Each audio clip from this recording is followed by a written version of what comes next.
My name is Harrison Caldwell. I am 70 years old, and my own son thought my life of hard work was just a joke. For Father's Day, he handed me a crumpled $2.25 lottery ticket while handing his father-in-law a $50,000 luxury vacation to Dubai. He thought I was just a clueless, retired contractor who did not even know how to log into a banking app. He was dead wrong.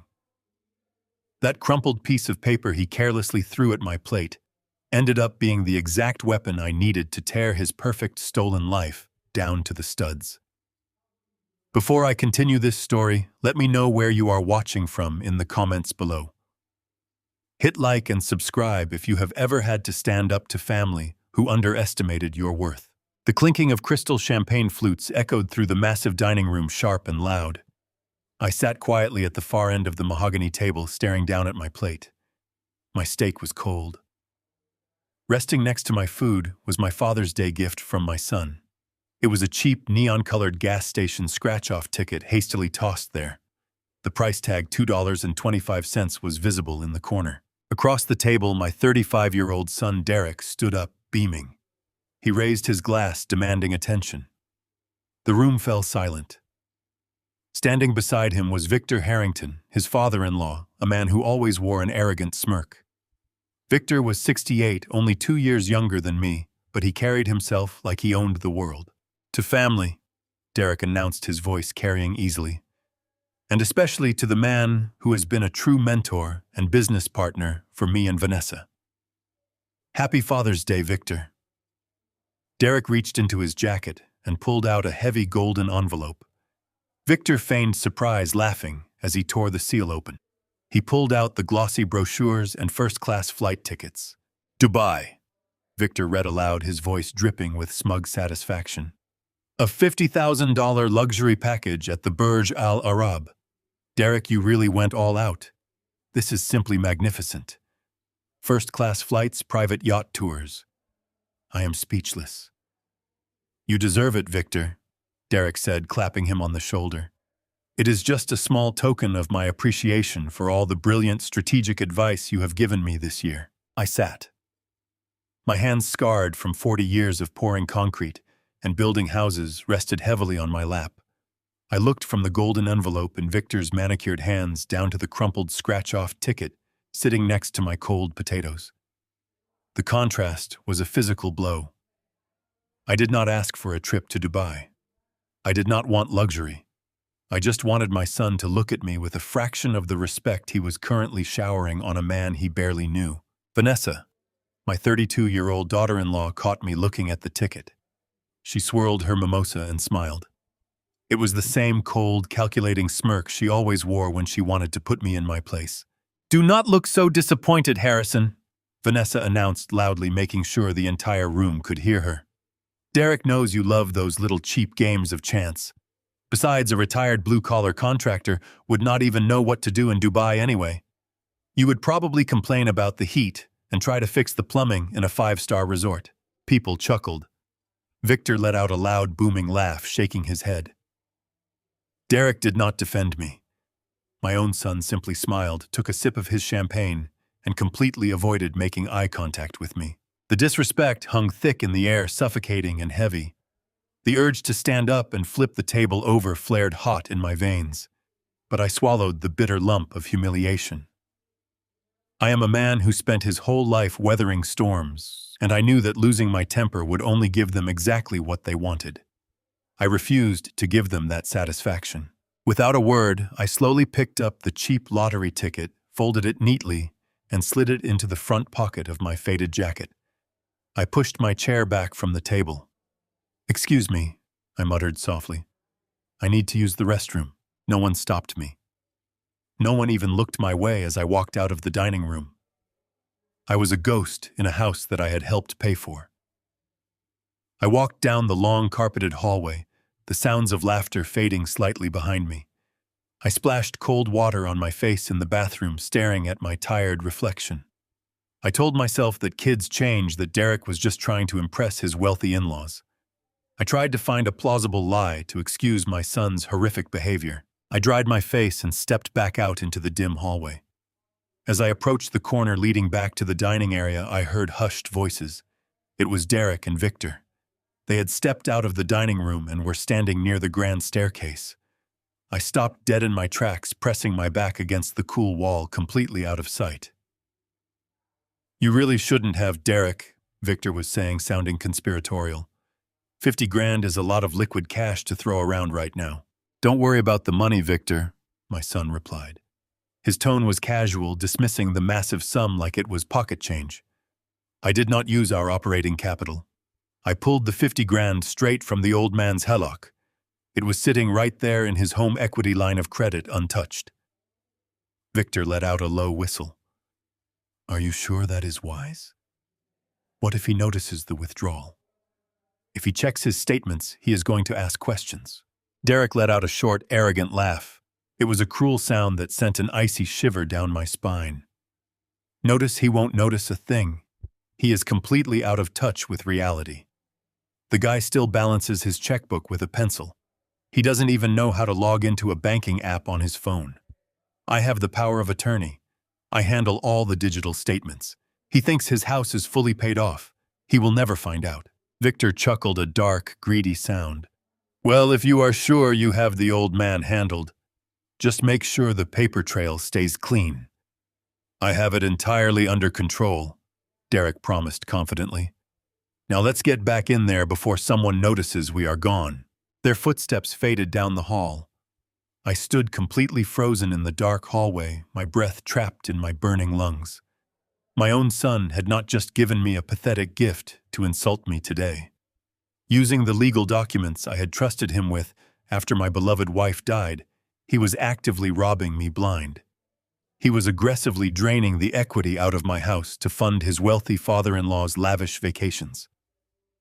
I gripped the cheap lottery ticket tightly in my hand. I did not scream or flip the mahogany table. The shock was a physical weight pressing down on my chest. My own son was stealing from me. He had drained my home equity line of credit, the safety net I built over 40 years, to fund a lavish vacation for a man who treated me like dirt. I turned around, moving silently on the thick carpet, and walked out the front door. I climbed into my old Ford pickup truck. My hands were shaking so violently, I could barely get the key into the ignition. I drove away from the glowing windows of that mansion, leaving behind the laughter. I drove until the manicured lawns gave way to the harsh streetlights of a desolate commercial strip. I pulled into a dark, empty alley behind a closed strip mall and put the truck in park. I sat there in the darkness. The betrayal tasted like ash in my mouth. Every sacrifice my late wife Catherine and I had made to ensure Derek had a better life had been completely perverted. We paid for his college. We helped with his first mortgage. We gave him every advantage. His repayment was to siphon my life savings while laughing at my supposed incompetence. He thought I was powerless. I pulled out the crumpled $2.25 lottery ticket. The ultimate insult. It was a brightly colored piece of paper meant to humiliate me.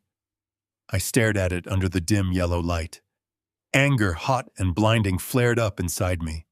I wanted to tear it to shreds. I wanted to roll down the window and throw it right into the gutter. Instead, I reached into my center console, pulled out a rusted penny, and pressed the ticket against the steering wheel.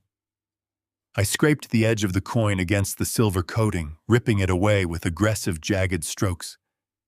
I did not care about the game. I just wanted to ruin the pristine face of the insult he had handed me.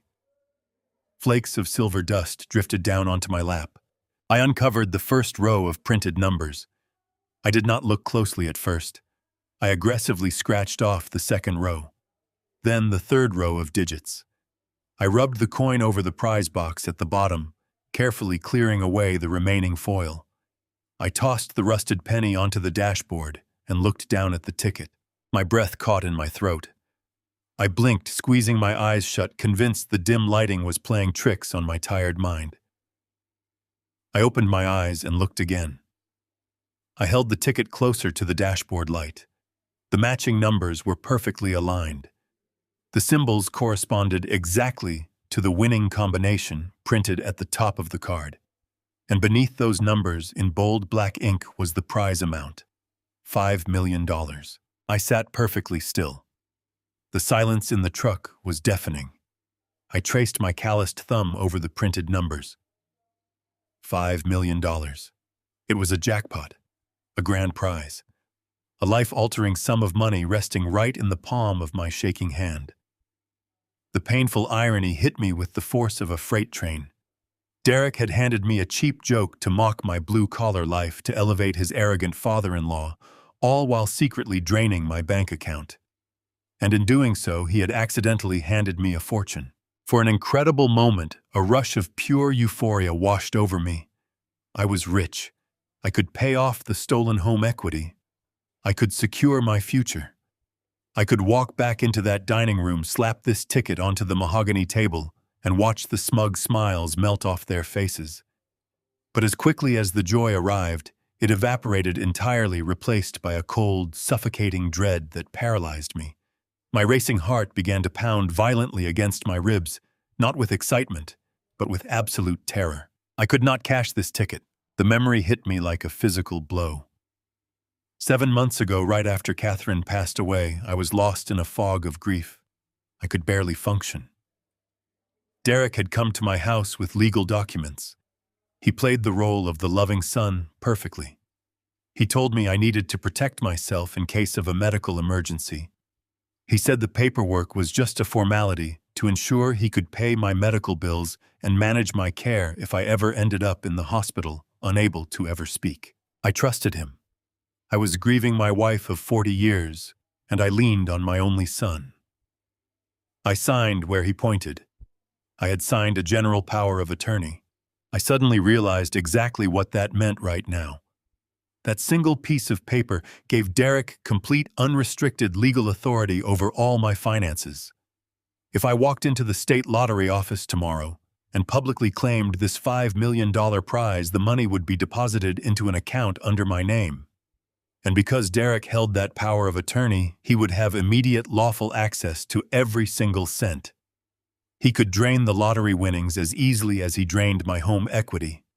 He could transfer the millions to offshore accounts, fund a lifetime of luxury for himself and Vanessa, and I would not be able to stop him. I was a millionaire, but trapped in a legal cage designed by my own flesh and blood. The very instrument meant to protect my health was now a weapon aimed directly at my throat. If Derek found out about this ticket, he would not hesitate to take it. He had already proven my security meant absolutely nothing to him. I stared out the windshield at the dark, empty street. The neon sign of a closed diner buzzed faintly in the distance. The walls were closing in on me. If I did nothing, the bank would eventually foreclose on my house because of the unpaid debt Derek had secretly accumulated. I would lose the home I built for Catherine. But if I claimed the money to save my house, Derek would legally steal the fortune and leave me with nothing anyway. I was entirely cornered. I carefully folded the winning ticket and slid it deep into the hidden interior pocket of my wallet. I zipped the compartment shut. I could not breathe a word of this to anyone. Not to Derek, not to Vanessa, not to anyone who might let it slip. I had to remain the clueless, ignorant old man they thought I was. My ungrateful son thought he had me completely figured out. He thought I was a tired old contractor waiting out my final years in ignorance. He underestimated a man who built foundations from dirt and concrete. I wiped my tired face, gripped the cold steering wheel, and put the heavy truck into gear. I needed to move in the shadows. I needed professional help, and I needed to act fast before his greed destroyed the last remaining piece of my life. The sun rose over this quiet suburban neighborhood, casting long shadows across the driveway. I had not slept a single minute. I sat at my small kitchen table, staring out the window, a cold cup of coffee resting between my calloused hands. The winning lottery ticket was safely locked inside a vintage metal lockbox I kept hidden beneath the floorboards in my bedroom. $5 million. The reality of that number still felt like a heavy, suffocating blanket wrapping around my chest. But the money was useless to me right now. My immediate concern was the terrifying truth I had uncovered the night before. My son had stolen from my home equity line of credit. I needed to know the exact extent of the damage before I made my next move. I picked up my cell phone. My fingers hovered over the keypad. I had to play this perfectly. I had to be the tired, forgetful old man Derek believed me to be. I took a deep, steadying breath and dialed his number. The phone rang 3 times before he answered. "Hey, Dad," Derek said.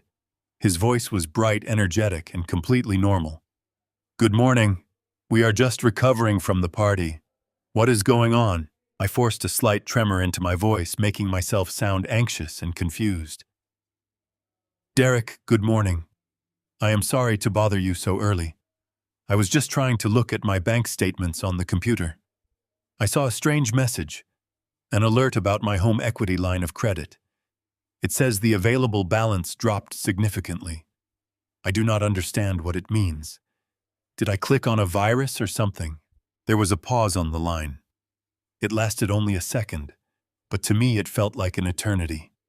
I could almost hear the gears turning in his head, shifting into damage control. "Oh, Dad, do not worry about that." Derek chuckled. It was a smooth, practiced sound. "I told you about this a few weeks ago, remember? You are just getting a little forgetful in your old age. You really should not stress yourself looking at those confusing banking portals. That is why I handle all the paperwork for you." "You told me about this," I asked, keeping my tone hesitant and frail. "I do not recall you saying anything about withdrawing money from my house." "It is not a withdrawal, Dad. It is just a temporary collateral hold," Derek explained, using a patient, patronizing tone. "Victor and I are launching a massive commercial real estate startup. It is a brilliant opportunity. We just needed to park some collateral for the initial licensing phase. Your money is perfectly safe. We will release the hold in a month or 2 once the venture capital comes through. Victor has major investors lined up. I promise you have absolutely nothing to worry about." "A real estate startup," I repeated slowly. "I see. I suppose my memory is not what it used to be. I just panicked when I saw the alert." "I know, Dad," Derek said soothingly. "Just relax, go enjoy your Sunday. Maybe do some gardening. I have everything completely under control." I was about to respond to play the grateful, relieved father when a sharp, shrill voice cut through the background on Derek's end of the line. It was Vanessa. She sounded frantic and furious, completely unaware that Derek was on the phone with me. "Derek, this is ridiculous," Vanessa complained loudly. "My platinum card was just declined at Neiman Marcus. I only have a $10,000 balance on this month's shopping bill. You promised me the new accounts were fully funded. My father is expecting us to host the yacht dinner in Dubai next week, and I cannot even buy my resort wardrobe. Fix this right now before I look like an absolute fool." The words hit me like a physical blow. $10,000 on a shopping bill. Resort wardrobes for a luxury yacht dinner. "Hold on a second, Dad," Derek muttered quickly. He covered the receiver, but the muffled sounds of his harsh whispering still leaked through. I could hear him desperately trying to quiet his wife down, promising her he would transfer funds immediately. When he returned to the line, his voice was slightly breathless, but still dripping with false sweetness. "Sorry about that, Dad. Just a little miscommunication with the travel agent regarding the Dubai itinerary. Like I said, everything is perfectly fine." "Take your time, son," I said gently. "I will let you get back to your weekend. Thank you for clearing that up for me." "Anytime, Dad. Love you." "Love you too," I replied, forcing the words through gritted teeth. I ended the call and set the phone down on the table. The silence in my kitchen was absolute. The plausible lie Derek had crafted was nothing but a flimsy paper shield covering a rotting core. A massive real estate startup, major investors lined up by Victor. It was all smoke and mirrors. My gut, forged by decades of dealing with shady subcontractors and smooth-talking salesmen, screamed the undeniable truth. Victor Harrington was not a wealthy, successful investor. If he had millions, his daughter would not be throwing a tantrum over a declined credit card. Victor was a parasite. He was a fraud, pretending to be a titan of industry. And Derek was so desperate to impress him, so desperate to buy his way into Vanessa's elite social circle, that he was willing to sacrifice his own father to do it. They were bleeding me dry to fund an illusion. The $50,000 vacation, the $10,000 shopping sprees, the luxury lifestyle they paraded on social media. It was all built on the equity of the home I had constructed with sweat and aching muscles. Derek was not investing my money in escrow. He was burning it to keep his demanding wife and her fraudulent father happy. But he did not know about the $5 million lottery ticket hidden beneath my floorboards. And he certainly did not know that his clueless old man was preparing to fight back. I could not sit around and wait for the bank to send a foreclosure notice. I could not rely on phone alerts and Derek's deceitful reassurances. I pushed my chair back from the kitchen table and grabbed my jacket. I was not going to use the neighborhood bank branch where Derek played golf with the local manager. I needed answers from a total stranger. I was driving straight downtown to the main branch located in the heart of the financial district. I was going to walk through those heavy glass doors, sit down with the senior financial officer, and look him right in the eye. I was going to demand full, unrestricted access to my own accounts, and I was going to uncover every single terrifying detail of my son's unforgivable betrayal. My entire life with him had been a lie, and today that lie permanently ends. My entire life with him had been a lie, and today that lie permanently ends. I steered my heavy truck onto the interstate, leaving the quiet suburban streets behind. The drive into the downtown financial district took exactly 45 minutes. The morning sun highlighted the calluses on my hands. Those hands had framed walls, laid bricks, and poured concrete to ensure my son never had to struggle. I deliberately avoided the local bank branch because Derek played golf with the manager there. If I walked in, my son would receive a text before I even sat down. I needed absolute secrecy, and I needed hard facts. I pulled into the massive corporate branch in the city center. The polished marble floors felt intimidating, but I did not feel small today. I approached the front desk and asked to speak with a senior financial officer regarding a complete audit of my personal accounts. Within 10 minutes, I was guided into a private, soundproof office with heavy mahogany doors. A sharply dressed man in his late 50s introduced himself as Mr. Reynolds. He asked for my identification. I handed over my driver license and my social security card. I told him I needed to see every single transaction, every withdrawal, and every open line of credit attached to my name over the past 12 months. Mr. Reynolds typed rapidly on his keyboard. A slight frown creased his forehead. He stopped and looked at me. The silence was suffocating. Mr. Caldwell, he began, his voice dropping to a cautious, hushed tone. Are you aware of the extent of the activity on your home equity line of credit? I kept my face perfectly still. I am aware that my son, Derek Caldwell, has power of attorney. I am aware he recently made a withdrawal. I need you to tell me exactly how much he took and when he took it. Mr. Reynolds sighed heavily and turned one of his monitors so I could see the screen. Sir, the power of attorney was activated on your accounts 7 months ago. Since then, it has not just been one withdrawal. There has been a systematic draining of your home equity. The original line of credit was opened for $500,000. As of this morning, the outstanding balance is exactly $450,000. The breath left my lungs in a sudden, violent rush. $450,000. The number flashed on the bright screen, mocking me. That was the entire value of the home I had built for Catherine. It was meant to be my safe harbor in my old age. Derek had hollowed it out. He had hollowed out my life to fund his arrogant father-in-law and his demanding wife. I stared at the screen, my chest tightening. Where did the money go?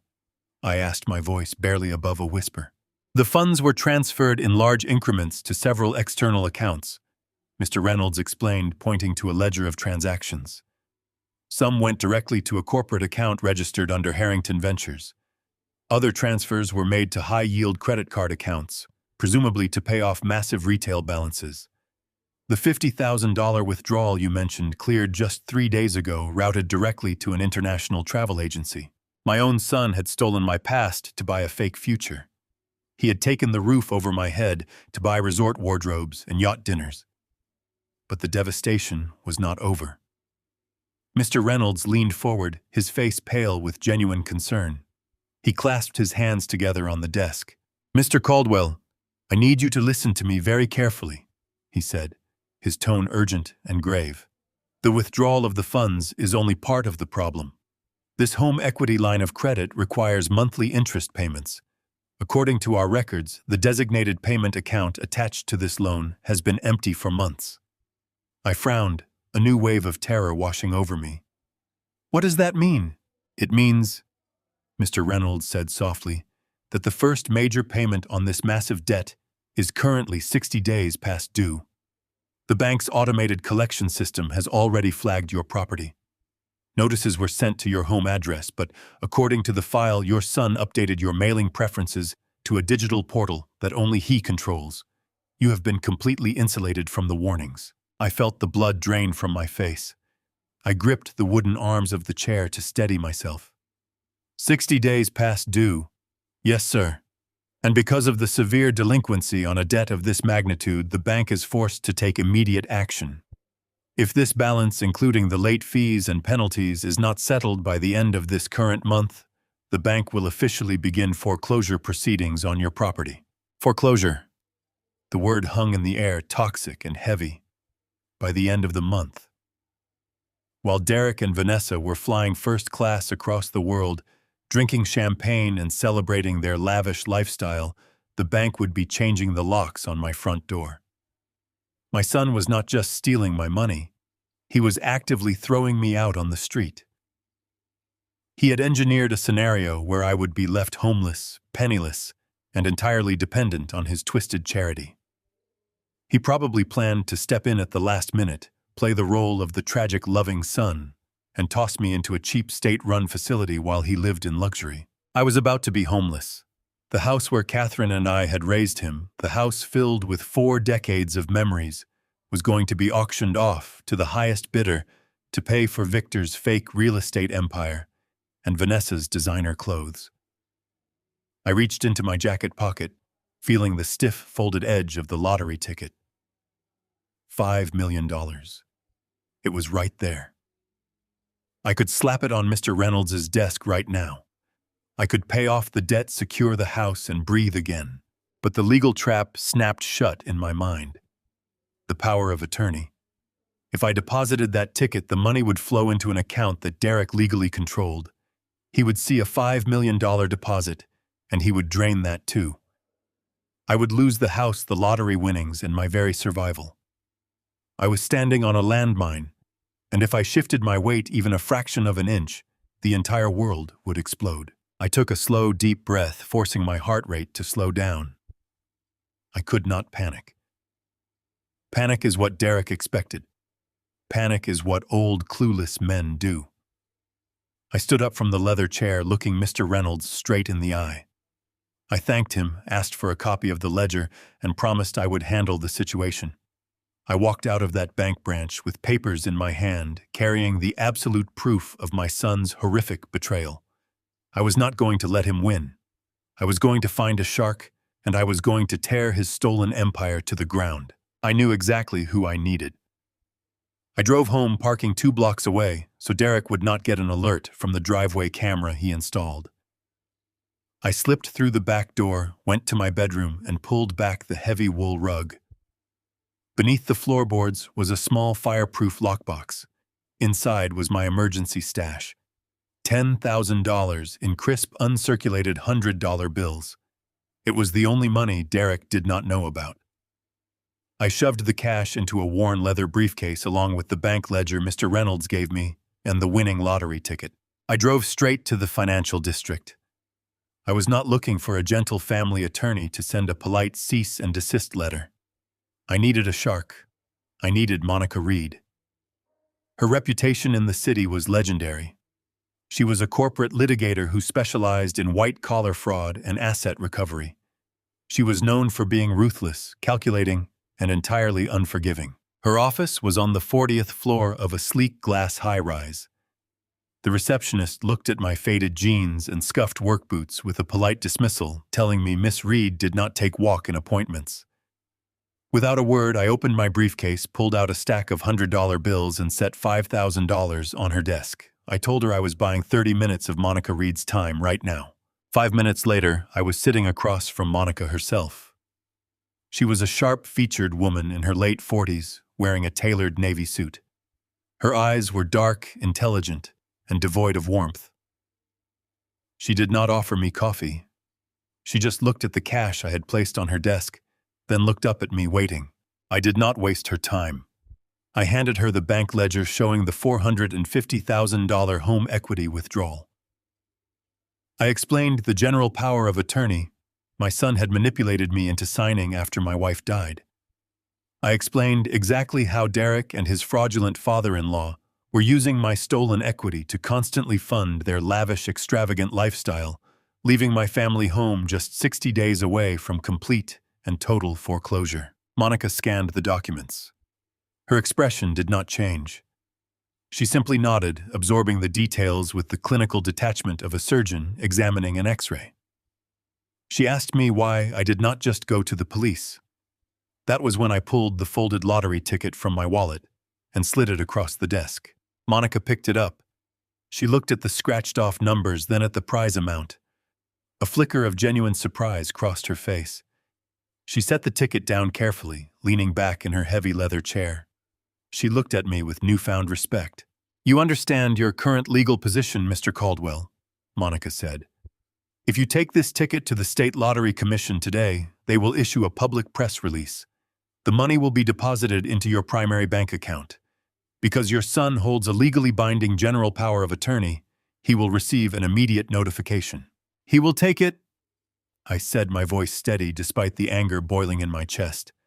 "He will transfer the $5 million to an offshore account before I even get home." "Exactly," Monica agreed. "Confronting your son right now is the worst possible move you could make. If you show your hand, if you let him know you are aware of the theft, he will panic. He will use the power of attorney to liquidate whatever remaining assets you have and hide the stolen money permanently. He has the legal authority to drain your life, and he will use it to protect himself." She leaned forward, her dark eyes locking onto mine. "Your ambitious son built a strong legal cage entirely around you. But he made one critical mistake. He left you alone long enough to realize you were trapped. We are going to use this lottery ticket to break the lock, but we have to do it completely invisibly." I felt a surge of relief. How do we do that? How do I claim the money without him knowing? Monica opened a fresh legal pad and began writing rapidly. "We bypass him entirely. We do not claim the ticket under your personal name. We are going to establish a blind trust registered in the state of Delaware. Delaware has incredibly strict corporate privacy laws. We will name the trust as the sole winner of the lottery." She explained the process with ruthless efficiency. The trust would completely shield my identity from the public and from Derek. Because the trust would be a separate legal entity, the power of attorney Derek held over my personal accounts would be completely useless. He would have zero access and zero visibility into the $5 million. "I will act as the legal trustee for the purpose of the initial claim," Monica continued. "The state will cut the check to the trust. Once the funds clear, I will transfer control directly back to you through a secure account completely detached from your current banking profile. Your son will not see a single digital footprint." The plan was absolutely brilliant. It was exactly the kind of aggressive legal maneuvering I needed to survive this nightmare. I asked her how long it would take to set up the trust and secure the money. "I will have the Delaware filings expedited by tomorrow morning," Monica stated. "We can present the ticket to the Lottery Commission by Wednesday. The funds should be secure in your new private account by the end of the week. But Mr. Caldwell, you have a very difficult task ahead of you." "I am ready," I said to her. "You have to go back to that house," Monica warned. "You have to look your son in the eye and pretend you are still the clueless old man he thinks you are. You cannot show your anger. You cannot show suspicion. You must let him believe he is still in complete control of your life. If he suspects even for a second that you are maneuvering against him, he will accelerate his timeline and foreclose on your house immediately. I thought about my son Derek smugly handing Victor the expensive vacation package paid for entirely with my stolen home equity. I thought about Vanessa mocking me. The anger flared again, but I pushed it down, burying it deep beneath a layer of cold calculation. I spent 40 years negotiating with liars in the construction business, I told Monica. I know how to play the fool while I pour the concrete for their grave. Monica smiled a sharp, predatory smile. She reached across the desk and picked up the stack of $100 bills. "Consider me retained, Mr. Caldwell," she said. "We are going to secure your $5 million, and then we are going to systematically dismantle every single piece of your son's stolen fraudulent empire." I stood up from the heavy leather chair and shook her hand. Her grip was incredibly firm, strong, and confident. I walked out of her office building and stepped back into the bright city streets. The heavy, suffocating blanket of panic was completely gone. I was no longer a victim trapped in a corner. I was a man with a $5 million war chest, a ruthless legal shark by my side, and a perfectly hidden plan to destroy the parasites who thought they could consume my life. My son thought I was weak. He was about to learn exactly how strong a father can be when he decides to stop giving and starts taking everything back. The drive back to my neighborhood felt different. The crushing weight of betrayal was tempered by a cold, sharp focus. I pulled into the driveway of the house I built for Catherine, the property Derek was systematically stealing from me. I slumped my shoulders and slowed my breathing, channeling the very real grief I still carried for my late wife. I unlocked the front door and stepped inside. Derek was in the kitchen typing furiously on his phone, likely finalizing the details of his father-in-law's luxurious Dubai vacation. He looked up, his expression instantly shifting into that patronizing smile. "Hey, Dad, where have you been all morning? You missed breakfast." I sighed, leaning against the granite countertop. "I went for a long drive, Derek. I could not sleep. The quiet is becoming too much for me to handle." Derek put his phone face down on the counter and placed a comforting hand on my shoulder. "I know it has been hard, Dad. I need a break," I said, looking down at the floor. "I cannot be here right now. I rented a small fishing cabin up near the state border. It has no cell service, just the lake and the trees. I just need to clear my head and grieve in peace." I watched him closely. A brief, unmistakable flash of relief crossed his face. 2 weeks meant I would be completely out of the picture while he paraded around Dubai with Victor spending my stolen equity. "Dad, that is a fantastic idea," Derek said, brimming with false sincerity. "You deserve a peaceful retreat. Do not worry. I will take care of the house. We will be out of town anyway, so the timing is perfect." "Thank you, son. That takes a huge burden off my shoulders." "Always, Dad. That is what I am here for." I packed a duffel bag. I walked slowly to my truck, playing the fragile widower. Derek stood on the porch, waving warmly as I backed out of the driveway. I drove north for 20 miles, making sure I was completely out of Derek's usual radius. I pulled into the crumbling parking lot of a cheap motel situated near an industrial park. People paid in cash and asked no questions here. I walked into the dingy lobby, rented a room at the back, and locked the flimsy wooden door behind me. The room smelled of stale cigarettes and cheap bleach, but it was perfect. It was my ghost headquarters. I set my laptop on the scratched veneer desk and connected to the unsecured wireless network. Exactly 1 hour later, there was a sharp knock at my door. I looked through the peephole. Monica stood there, flanked by a tall, thin man carrying a heavy leather briefcase. I let them inside. "Mr. Caldwell, this is Bennett," Monica said, gesturing to the man. "He is my top forensic accountant. He specializes in piercing corporate veils and dismantling fraudulent financial structures. If your son and his father-in-law have a paper trail, Bennett will find it and rip it wide open." Bennett offered a brief, professional nod. He immediately sat down at the small desk, opened his briefcase, and booted up a high-powered laptop. "Miss Reed gave me the preliminary details regarding the home equity withdrawal and the entity your son mentioned, Harrington Ventures. We are going to dig into the roots of this alleged real estate startup." For the next 6 hours, my cheap motel room transformed into a high-stakes financial war room.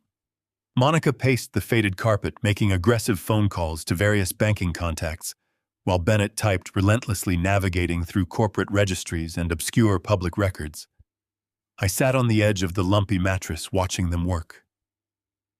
The reality of my situation weighed heavily on me. My son had sold me out for a lifestyle he could not afford, trading my security for the approval of a man who despised me. The sun began to set, casting long shadows through the cheap blinds. The tension in the small room was palpable. I drank bitter coffee from a styrofoam cup, waiting for the devastating truth I knew was coming. Finally, Bennett stopped typing. He pushed his glasses up the bridge of his nose and turned the laptop screen toward Monica and me. His face was entirely devoid of expression, but his eyes conveyed the severity of what he had just uncovered. "Mr. Caldwell, I have completed a comprehensive deep dive into Victor Harrington and the corporate entities associated with his name. The narrative your son provided you is a complete fabrication." I leaned forward, bracing myself. "Show me."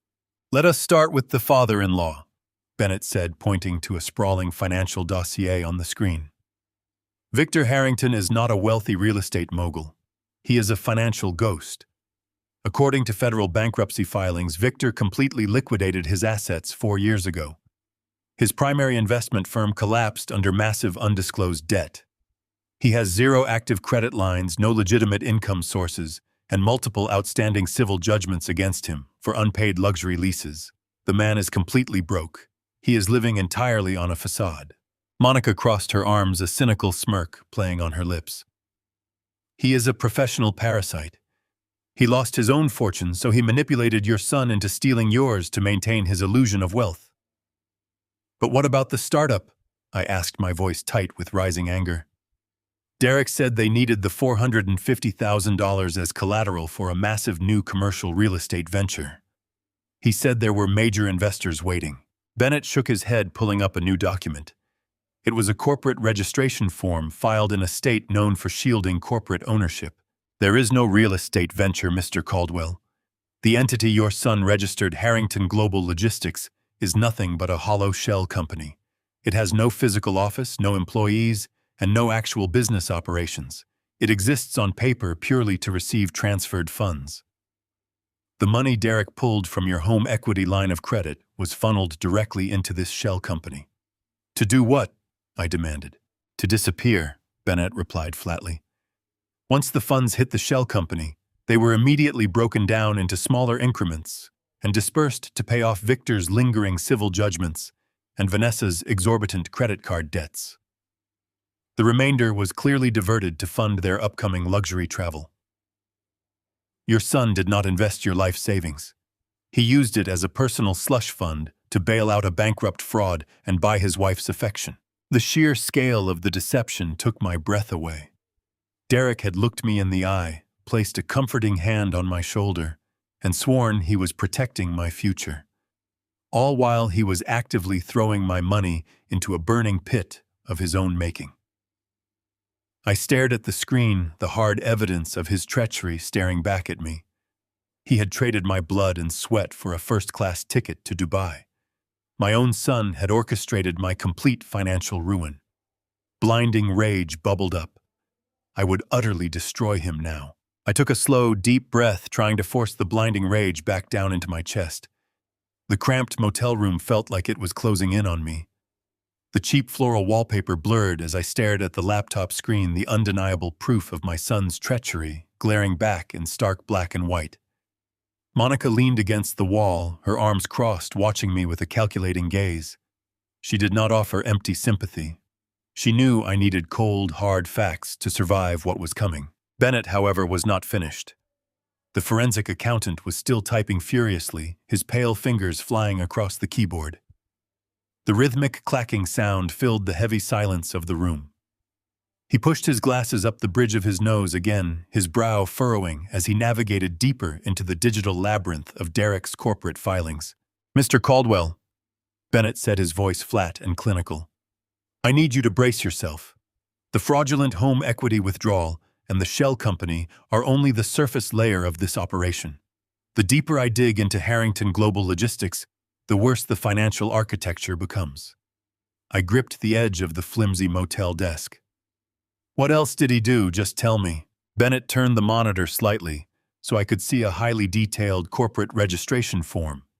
The document was dense with legal jargon and government seals. When someone registers a limited liability company, they are required to provide a primary guarantor, a real person who assumes the ultimate legal and tax responsibilities for the corporate entity. Derek did not put his own name on these specific guarantor documents. He also did not use Victor Harrington's name. Victor is legally toxic due to his massive bankruptcies. Then who is the guarantor? I asked, though a cold dread was already spreading through my stomach. You are, Bennett replied softly. Your son used your full legal name, your date of birth, and your personal social security number to register the shell company. On paper, according to the federal government and the state corporate registry, Harrington Global Logistics belongs entirely to you.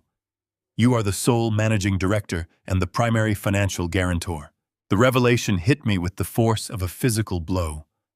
Identity theft. My own flesh and blood had stolen my identity. The power of attorney I had signed in my grief was just a tool. He had used my pristine lifelong credit history to build a fraudulent business empire for a bankrupt con artist. I had spent 40 years maintaining a flawless financial record. I paid every bill on time. I never carried unnecessary debt. Derek had taken that pristine record and weaponized it to shield himself. He forged my signature on the incorporation papers. I said, my voice barely a rough whisper. He made me the owner of a fake company without my knowledge. It gets much worse, Monica interrupted, stepping away from the wall. Her sharp eyes were fixed on the screen. Bennett, pull up the tax routing data. Show him the liabilities. Bennett clicked open another complex spreadsheet. Rows of red numbers populated the screen. Mr. Caldwell, a shell company is designed to move money quickly. But when massive sums of money flow through a registered corporate entity, those funds are subject to capital gains and corporate taxes. Over the past 7 months, Derek and Victor have been funneling highly illicit funds through Harrington Global Logistics.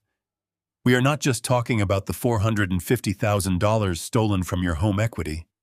They have been running millions of dollars through this account to hide it from creditors and bankruptcy courts. I stared at the staggering numbers on the screen. They are using my name to launder hidden money. Exactly, Bennett confirmed. And they have not paid a single cent in taxes on any of these massive transfers. They are deliberately avoiding the tax burdens to maximize their personal payouts. I ran the preliminary calculations based on the transaction volume visible in this ledger. As the legal owner of this shell company, you currently owe the Internal Revenue Service over $800,000 in unpaid back taxes and severe evasion penalties. $800,000. The number echoed in my head loud and terrifying. It was a death sentence. Monica walked over to the desk, her expression deadly serious. The Internal Revenue Service does not play games, Mr. Caldwell. They have automated algorithms designed to detect this exact type of massive sudden cash flow. An audit is not just possible. It is absolutely inevitable. It is only a matter of time before the federal government flags Harrington Global Logistics for a comprehensive tax audit. I looked at Monica, the full horror of the trap finally coming into focus. When they audit the company, they will come looking for the owner. They will come looking for you, Monica stated bluntly. They will see your social security number. They will see your forged signature on the registration forms. They will freeze your remaining assets, seize your home, and federal agents will arrive at your door with an arrest warrant. Tax evasion on this massive scale is a federal crime. You would be facing years in federal prison. The room started to spin. I closed my eyes, picturing Derek smiling in my kitchen, telling me to go to the cabin and relax. He had enthusiastically encouraged me to go off the grid for 2 weeks. He wanted me isolated in the woods without cell service while he finalized his escape. Dubai! I gasped, opening my eyes. Vanessa was screaming on the phone about a yacht dinner in Dubai next week. They are leaving. Bennett nodded grimly. Dubai does not have a formal extradition treaty with the United States for financial crimes of this specific nature. If Derek and Vanessa establish residency there using the millions they have illegally funneled through your name, they will be completely untouchable. The entire horrific puzzle was finally assembled. My son had meticulously orchestrated my absolute destruction. He had stolen my home equity to fund his father-in-law. He had stolen my identity to create a financial shield. He had accumulated nearly $1 million in federal tax debt under my name. And now he was planning to flee the country, leaving me to face the catastrophic fallout. He was going to live a life of incredible luxury in the Middle East, while his grieving, clueless old father took the fall and rotted in a federal prison cell for crimes he never committed. It was a level of pure, unadulterated evil I could barely comprehend. He had weaponized my love, my trust, and my profound grief over losing Catherine. He viewed me as nothing more than a disposable asset, a human shield meant to absorb the devastating consequences of his greed. I stood up from the bed. The trembling in my hands was completely gone. The shock had burned away, leaving behind a cold, indestructible resolve. I was not going to be a victim. I was not going to die in a prison cell to subsidize a parasitic lifestyle. He thinks I am a fool, I said, my voice steady and hard. He thinks I am going to sit in a cabin and cry while he destroys my life. Monica smiled. It was a dangerous, thrilling expression. Your son is about to learn a very painful lesson about underestimating the foundation of his own life. We need to strike back, I demanded. How do we stop him from leaving? How do we dismantle this trap? First, we secure the $5 million lottery ticket. Monica explained, her tone sharp and commanding. Bennett and I will finish establishing the blind trust tonight. Tomorrow morning, I will personally present the winning ticket to the State Lottery Commission under the complete anonymity of the Delaware Trust. Once those funds are fully secured and legally shielded from Derek's power of attorney, we launch our counter-offensive. What is the first target? I asked. We freeze the shell company, Bennett said, closing his laptop. As the legal guarantor, even though your signature was forged, you have the theoretical authority to freeze the corporate accounts. We will file an emergency injunction claiming identity theft. It will immediately lock down the funds Derek is attempting to transfer to Dubai. And then, Monica added, her dark eyes gleaming, we contact the Internal Revenue Service ourselves. We present them with the undeniable proof of Derek's systemic fraud, his forgery, and his imminent flight risk. We serve him to the federal government on a silver platter before he ever sets foot on an airplane. I looked out the small motel window at the darkening sky. The road ahead was going to be brutal. I was going to declare open warfare on my own son. But Derek had made his choice. He had chosen money over blood. He had chosen a fraudulent illusion over the father who loved him. He wanted to play a high-stakes game of deception and ruin. He was about to find out exactly what happens when the clueless old man decides to fight back with $5 million and nothing left to lose. I left the motel under the cover of darkness. The night air did little to cool my mind. Monica and Bennett had uncovered the framework of my ruin, but Monica made it clear we needed physical proof of Derek's malicious intent. We needed the digital trail proving he engineered the shell company to frame me for his tax fraud. I knew where that proof lived. Derek kept a secured desktop computer in his home office. Tonight was the charity gala for the Children's Hospital, an exclusive event Vanessa had been preparing for all month. They would be gone for hours drinking champagne and networking, leaving their fortress unguarded. I drove my truck through the manicured streets of their neighborhood, parking 2 blocks away in the shadows. I walked the rest of the distance, staying off the sidewalks. I moved quietly up their long driveway, avoiding the sensor lights. Derek was arrogant but predictable. He had given me a spare key 3 years ago to water their plants, fully assuming I was too timid to use it uninvited. I pulled the brass key from my pocket, slipped it into the lock, and turned it slowly. The deadbolt clicked open with a satisfying snap. I stepped inside the foyer. The deep silence inside the massive house was absolute. It was a cold museum-like quiet that echoed with the massive amounts of stolen money used to furnish every room. I did not turn on any lights. The faint glow of the street lamps filtering through the large windows provided just enough visibility. I moved with careful, deliberate steps across the thick carpets, heading straight for the sweeping mahogany staircase. I knew exactly where Derek's private office was located. It was at the end of the second-floor hallway, isolated from the master suite.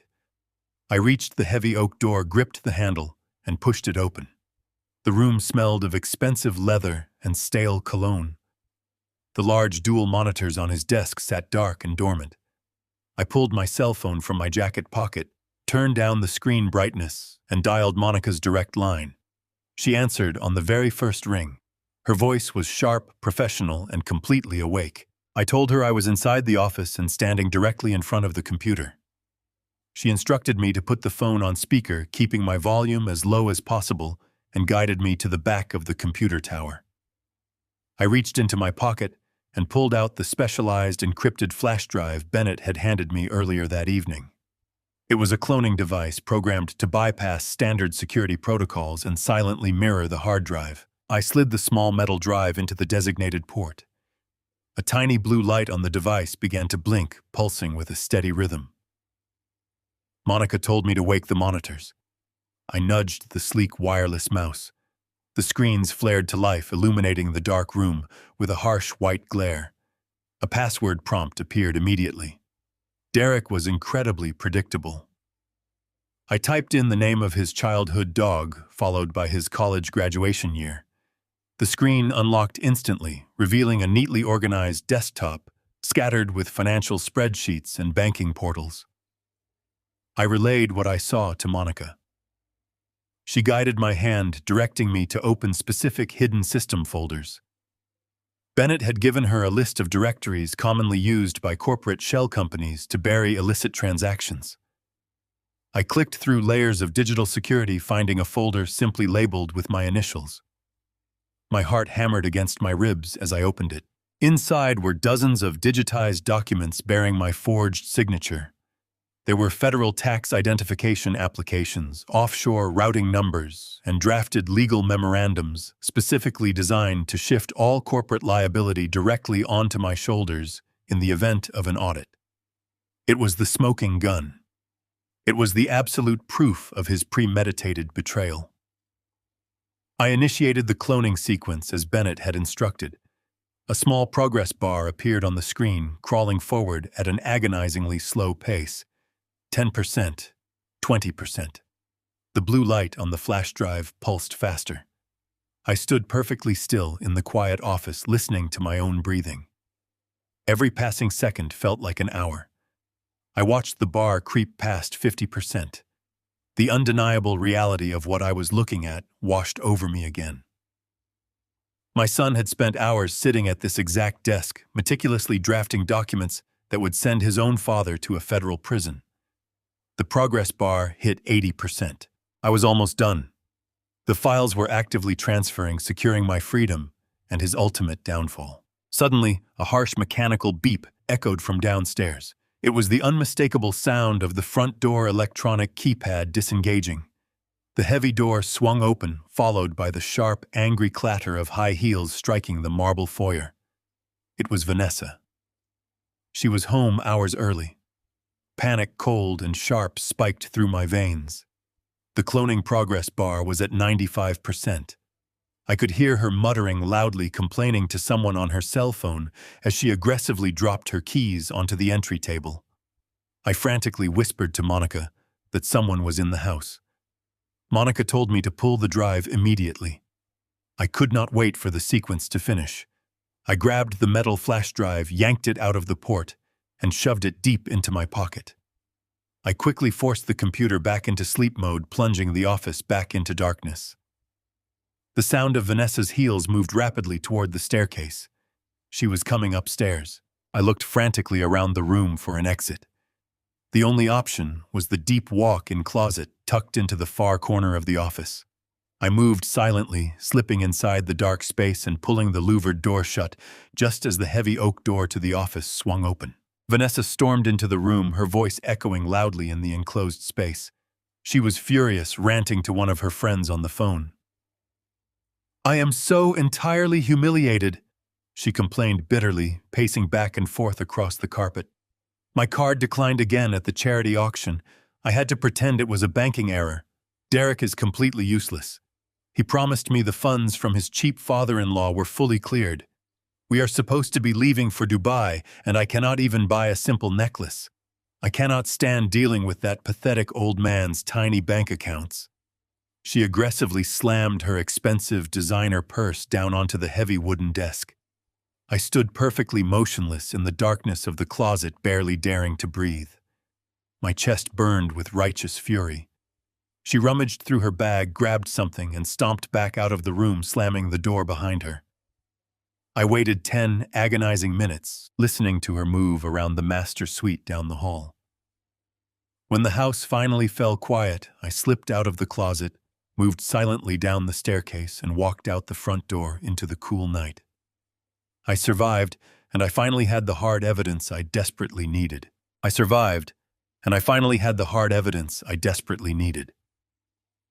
The drive back into the heart of the city was a blur of neon lights and adrenaline.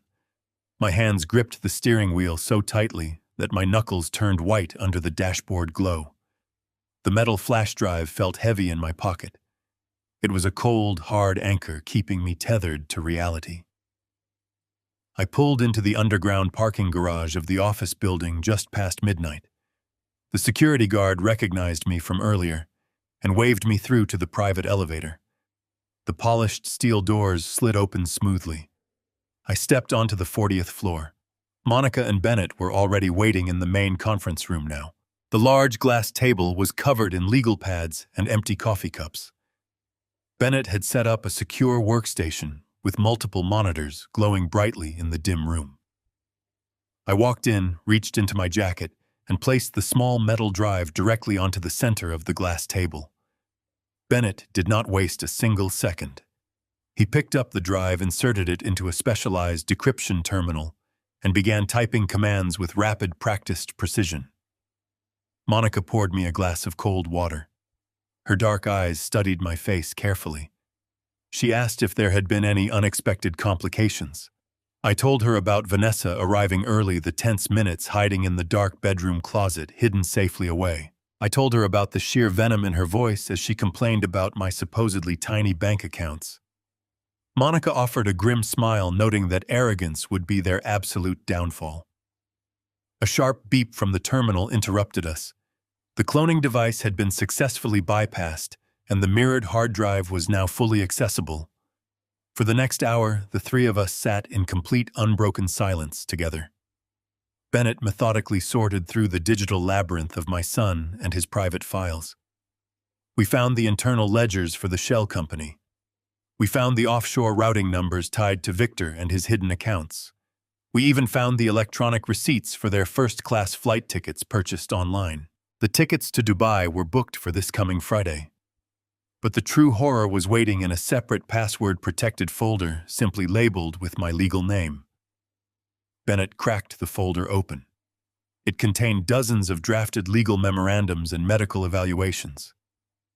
Monica leaned over his shoulder, her eyes scanning the complex legal jargon with focused intensity.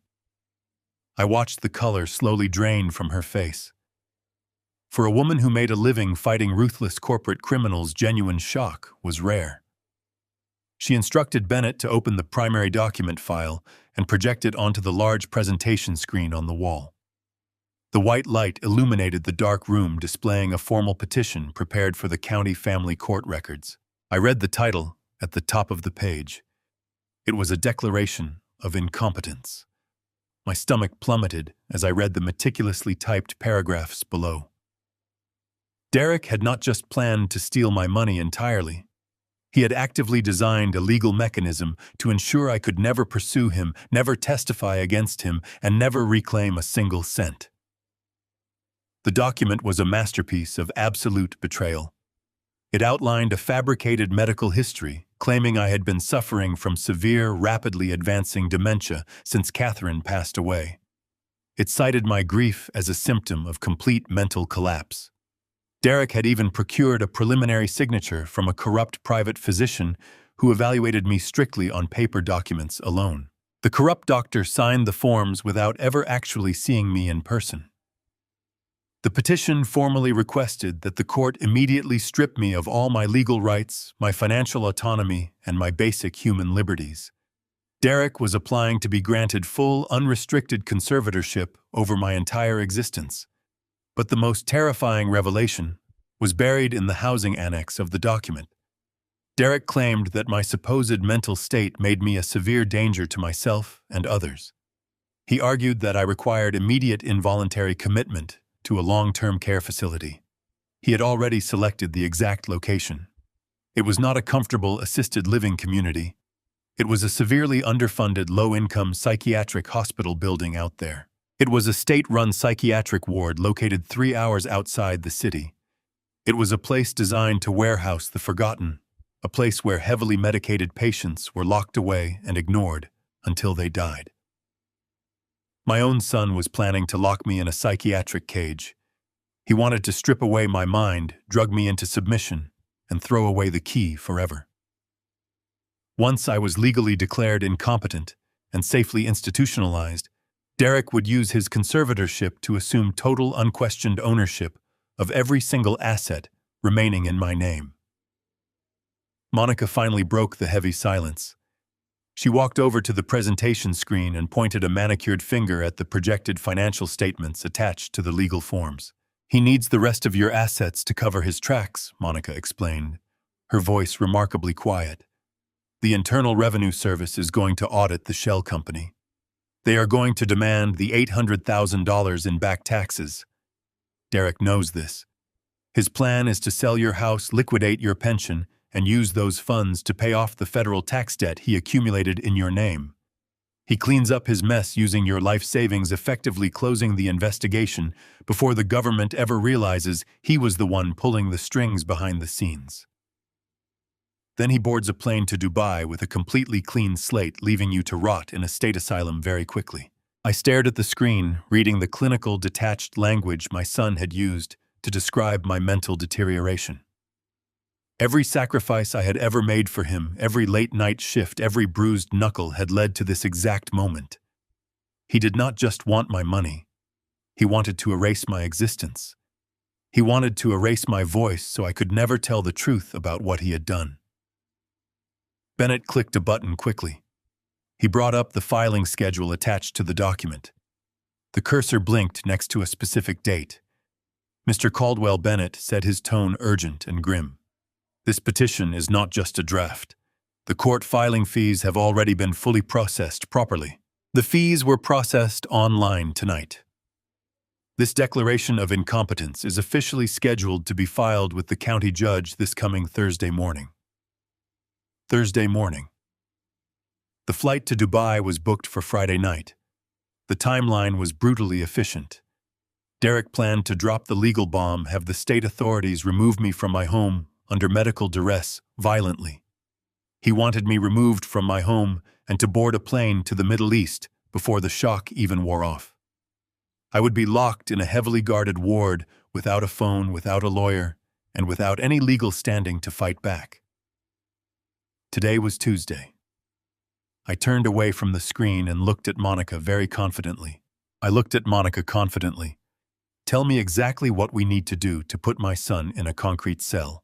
Monica uncrossed her arms, placing her hands on the table. "The cloned hard drive is a spectacular piece of evidence, Mr. Caldwell. But a defense attorney could argue you authorized those companies in profound grief. They could easily claim you simply forgot about the transactions. We need something undeniable to tie the financial theft directly to his malicious intent.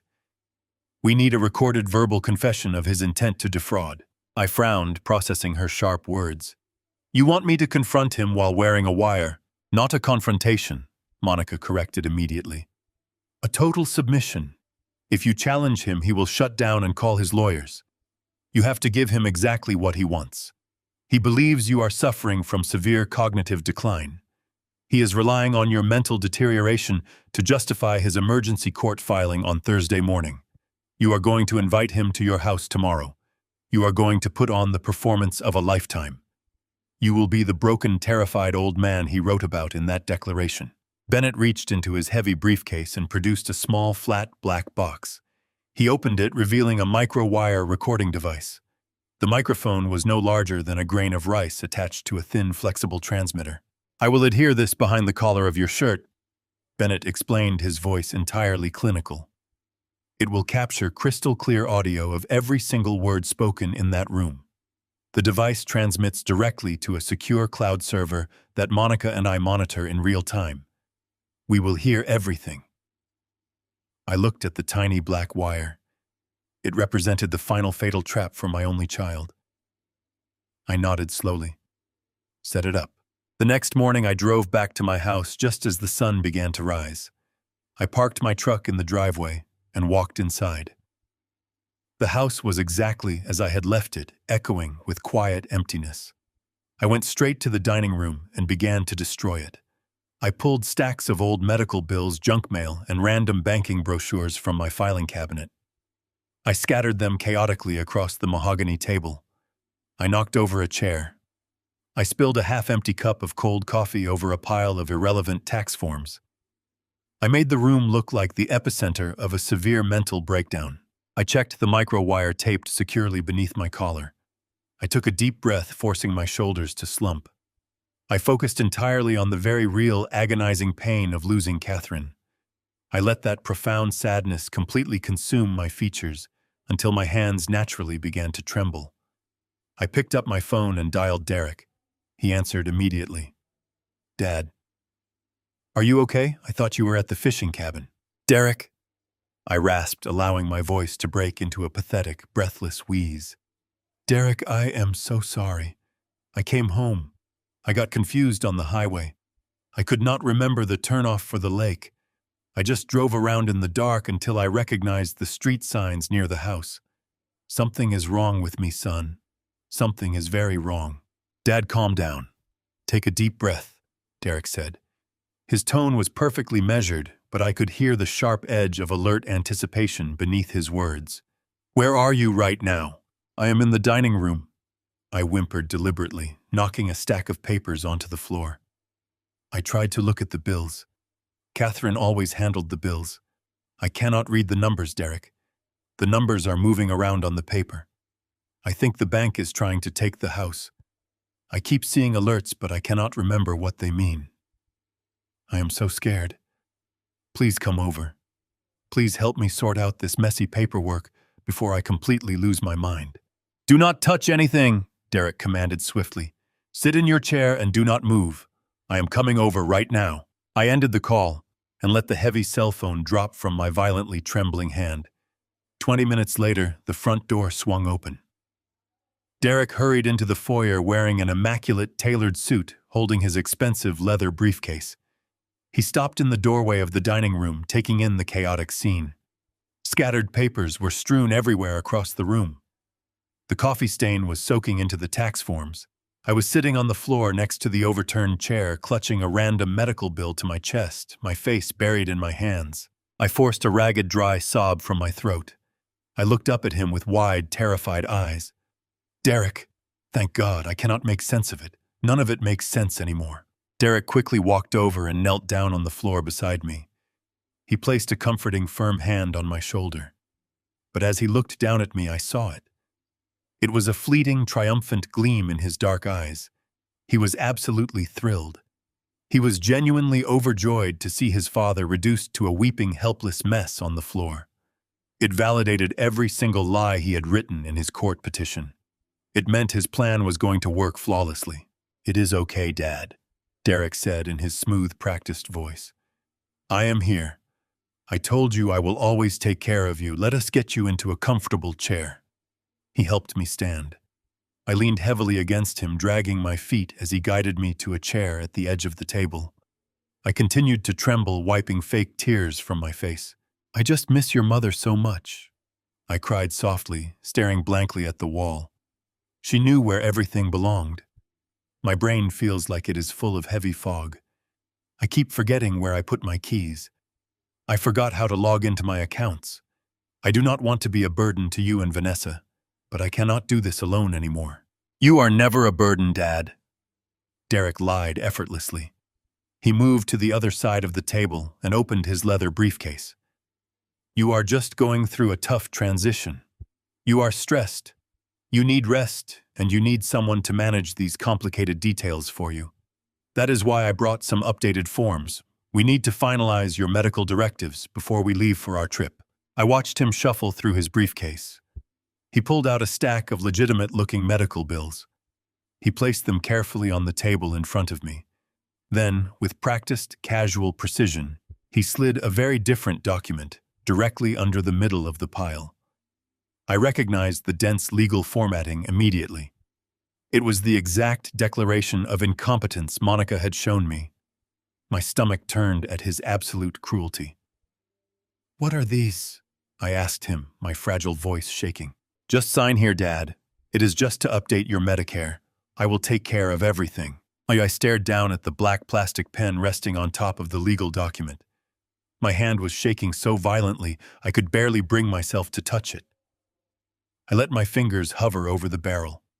The pungent smell of the cold coffee I spilled earlier permeated the air, mixing with the sharp scent of Derek's expensive cologne. He was kneeling right beside me, his breathing shallow with anticipation. He thought he had me completely cornered. I looked at the crisp white paper. I could clearly see the heading of the document partially hidden beneath a stack of fabricated medical bills. It was the Declaration of Incompetence.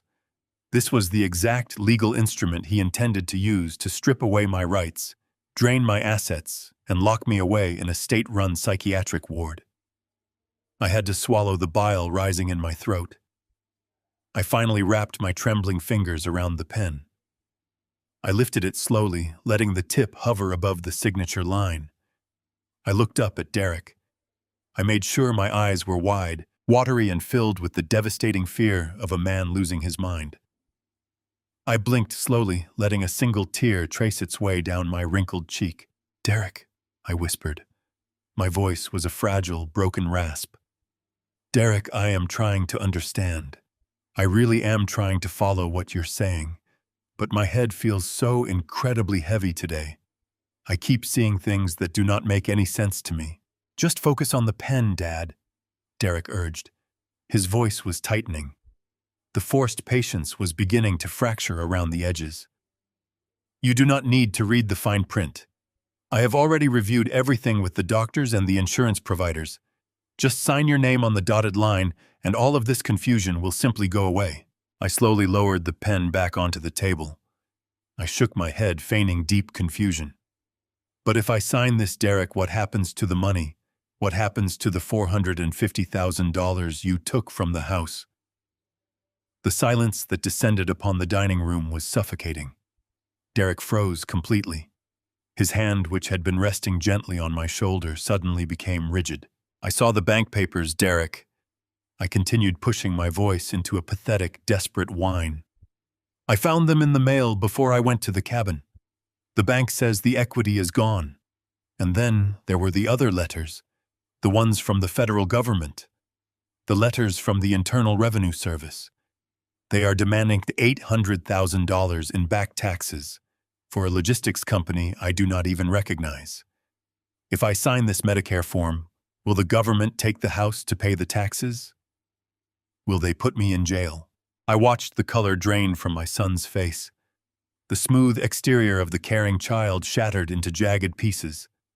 For a fraction of a second, there was raw panic in his dark eyes. He realized the clueless old man had somehow stumbled upon his hidden financial crimes. But the panic was immediately replaced by something far worse. It was replaced by a dark, venomous fury. He slowly stood up from the floor. He towered over me, casting a threatening shadow across the dining room table. He no longer looked like my son. He looked like a predator ready to strike. "You went through my mail," Derek snarled. His voice was no longer sweet or soothing. It was a vicious, guttural growl that echoed harshly against the dining room walls. "You stupid, pathetic old man. You just could not leave well enough alone, could you? You just had to go digging around where you do not belong." I shrank back into my chair, cowering away from him. Derek, please, I do not understand. Why does the government think I owe them money? Why did you take the equity out of the house Catherine and I built? Derek slammed both of his hands down onto the mahogany table. The violent impact rattled the coffee mug and sent a few loose papers fluttering onto the carpet. Because you did absolutely nothing with it! Derek shouted, his face twisting into an ugly mask of pure resentment. You built houses your whole life, sweating in the dirt, breaking your back for pennies, and you ended up with nothing. Look at you. You are a tired, miserable contractor living in a modest house while the rest of the world moves past you. Victor and Vanessa are living the life I deserve. I am taking what is mine. You owe me for tying me down to this mediocre existence. Derek, please, I begged, letting my voice break into a pathetic sob. The Internal Revenue Service. They are going to put me in prison. You have to help me fix this. Derek let out a sharp, cruel laugh. It was a sound completely devoid of any human empathy. You do not need to worry about the Internal Revenue Service from a nursing home, old man. By the time the federal agents figure out what happened to those funds, you will be locked away in a secure psychiatric ward, heavily medicated and completely incapable of answering their questions. I will have total conservatorship over your remaining assets. I will liquidate this pathetic house pay off the bare minimum of the tax debt to get the government off my back, and Vanessa and I will be living permanently in Dubai. You are going to sign this declaration right now. I cannot, I cried, shaking my head frantically. I will not let you put me in an asylum. Derek lunged forward. He grabbed the front of my shirt, hoisting me slightly out of the chair. I could feel his hot, angry breath against my face. You are going to pick up that pen and sign the document, Derek threatened, his voice dropping to a deadly quiet whisper. Or I will use my power of attorney to legally evict you. I will throw you out on the street tomorrow.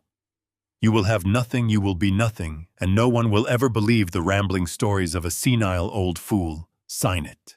I stared into his eyes, feeling the reality of his words sink into my soul. He had confessed to everything. He had openly admitted to stealing the $450,000 from my home equity. He had explicitly acknowledged the massive federal tax fraud committed under my name. He had detailed his premeditated plan to lock me in a psychiatric facility to escape the impending criminal investigation.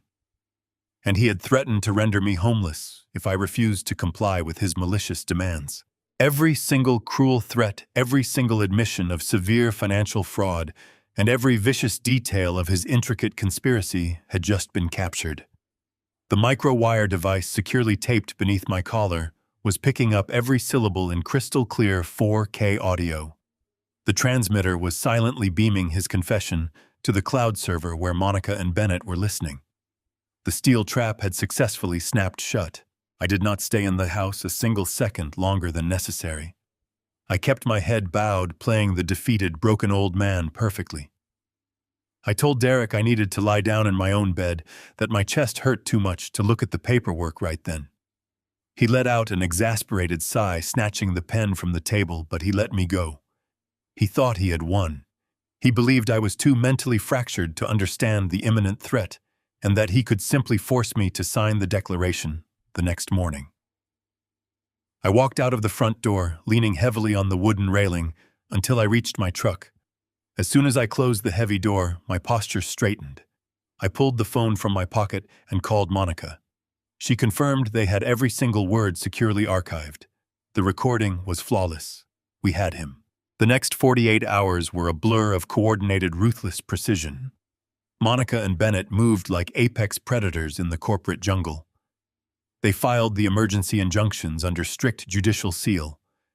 They established direct contact with the federal authorities, handing over the cloned hard drive and the crystal-clear audio confession. But Monica insisted on one final, deeply personal touch. Derek and Vanessa had planned a lavish, catered farewell party for Thursday night, mere hours before their scheduled first-class flight to Dubai. They were celebrating their grand escape entirely funded by my blood, sweat, and stolen equity. Monica told me I needed to look them in the eye one last time before the hammer fell. Thursday evening arrived, draped in a cool, crisp twilight. I drove to my son's massive estate in Lincoln Park. The street was lined with luxury sedans and sleek sports cars.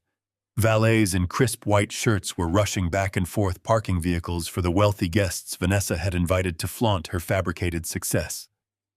I bypassed the valet, parking my beat-up work truck directly behind a pristine silver Bentley. I stepped out into the cool night air. I did not wear a tailored suit. I did not dress to impress his high society friends. I wore my old faded canvas contractor jacket.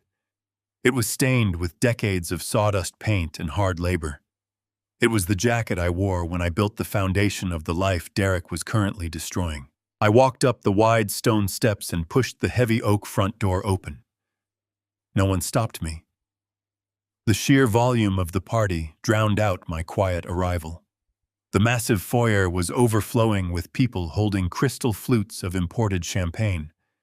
A string quartet was playing lively, sophisticated music in the corner of the grand living room. Waiters in black vests circulated with silver trays of expensive caviar and truffles.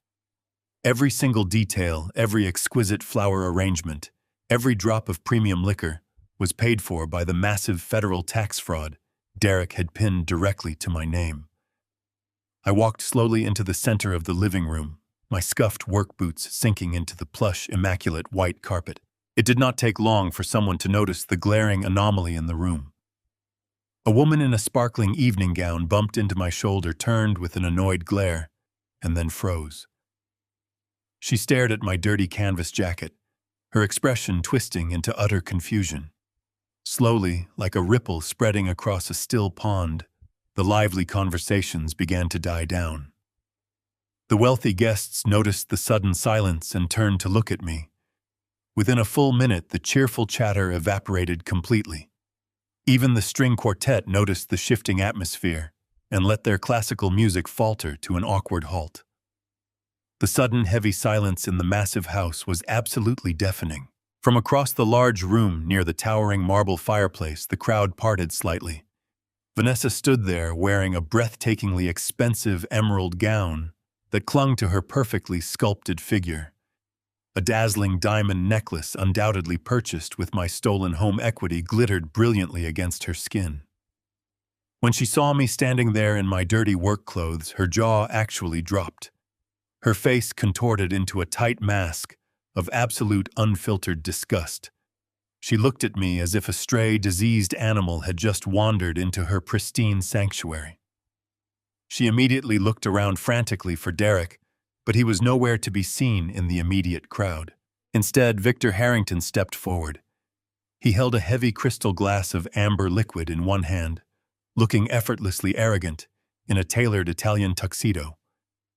This was the man who had lost his own fortune, the bankrupt corporate parasite who had manipulated my only son into stealing mine to fund his luxurious illusion. Victor walked slowly across the silent room, the crowd watching his every move with bated breath. He stopped 3 feet away from me, looking me up and down with an expression of profound, mocking pity. He took a slow, deliberate sip from his glass, letting the awkward silence stretch out to maximize my public humiliation. "Well, well, well, just look who decided to grace us with his presence," Victor announced, his voice booming clearly across the silent living room. He offered a cruel, theatrical chuckle that loudly echoed off the high ceilings. "I must say, Harrison, you are certainly underdressed for a farewell gala. Are you lost? I heard you were having some terrible trouble with your poor memory lately. Derek mentioned you were getting a little confused about exactly where you belong." He took another step closer, lowering his voice just enough so only the surrounding circle of guests could hear his venom clearly. "Did you come here to ask for a handout, Harrison? Did you run out of grocery money in that sad little house of yours? Or did you finally sign the nursing home papers like a good boy? Derek told me he was going to help you transition into a nice, secure facility tomorrow morning. It is really for the best, you know. A man in your deteriorating condition should not be wandering around the city unsupervised." I looked directly at the man who had so gleefully orchestrated the theft of my entire life. I looked at the smug, punchable arrogance radiating from his perfectly groomed face. He honestly believed he was completely untouchable by any law. He believed he was flying to Dubai tomorrow, a free and immensely wealthy man, forever safe from any possible consequence. He had absolutely no idea that the federal government already held his entire fraudulent financial life securely in their unforgiving hands. I kept my rough hands casually resting deep in the pockets of my faded canvas jacket. I did not shout. I did not panic. I did not show a single ounce of the desperate fear or pathetic confusion I had expertly displayed for Derek just the day before. I knew his entire house of cards was about to violently collapse right on top of his head. I simply stared back at Victor, letting a cold, deeply humorless smile slowly touch the corners of my mouth. The final trap was flawlessly set. The final trap was flawlessly set. I kept my gaze locked onto Victor Harrington. The heavy silence in the massive living room stretched out, hanging in the air like fog. Every wealthy guest waited to see how the uninvited contractor would respond to such vicious humiliation. Victor took another sip of amber liquor. He expected me to shatter, to lower my head, burst into tears, and stumble out in disgrace. He expected the clueless old man to surrender. Instead, I pulled my rough, calloused hands out of the pockets of my faded canvas jacket. I stood tall, squaring my shoulders, allowing the fake posture of a broken elder to melt away. The sudden shift in my physical demeanor was so drastic that Victor instinctively took a step backward. His arrogant smile faltered. From the corner of the room, I finally spotted my son. Derek was pushing his way through the crowd of socialites, his face flushed with panicked anger. He had been alerted to my uninvited presence and was rushing over to manage the situation before I ruined their farewell gala. Derek stepped up beside his father-in-law, his eyes flashing with fury. He grabbed my arm with a painful grip, leaning in close to my ear. His voice was a harsh, venomous hiss meant only for me. "What in the world are you doing here?" he demanded. "I told you to stay at the house and wait for the medical transport team tomorrow morning. You are ruining Vanessa's evening. Let me escort you out before I call the authorities and have you removed for trespassing." I calmly removed Derek's hand from my arm, gripping his wrist with unyielding strength that shocked him. I looked directly at Derek, then at Vanessa, and finally at Victor. I projected my voice, speaking in a steady, booming tone that carried across the entire silent expanse of the luxurious living room.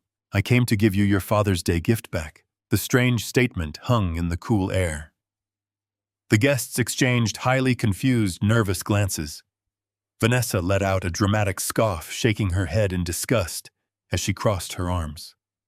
Derek narrowed his eyes, his confusion momentarily overriding his anger.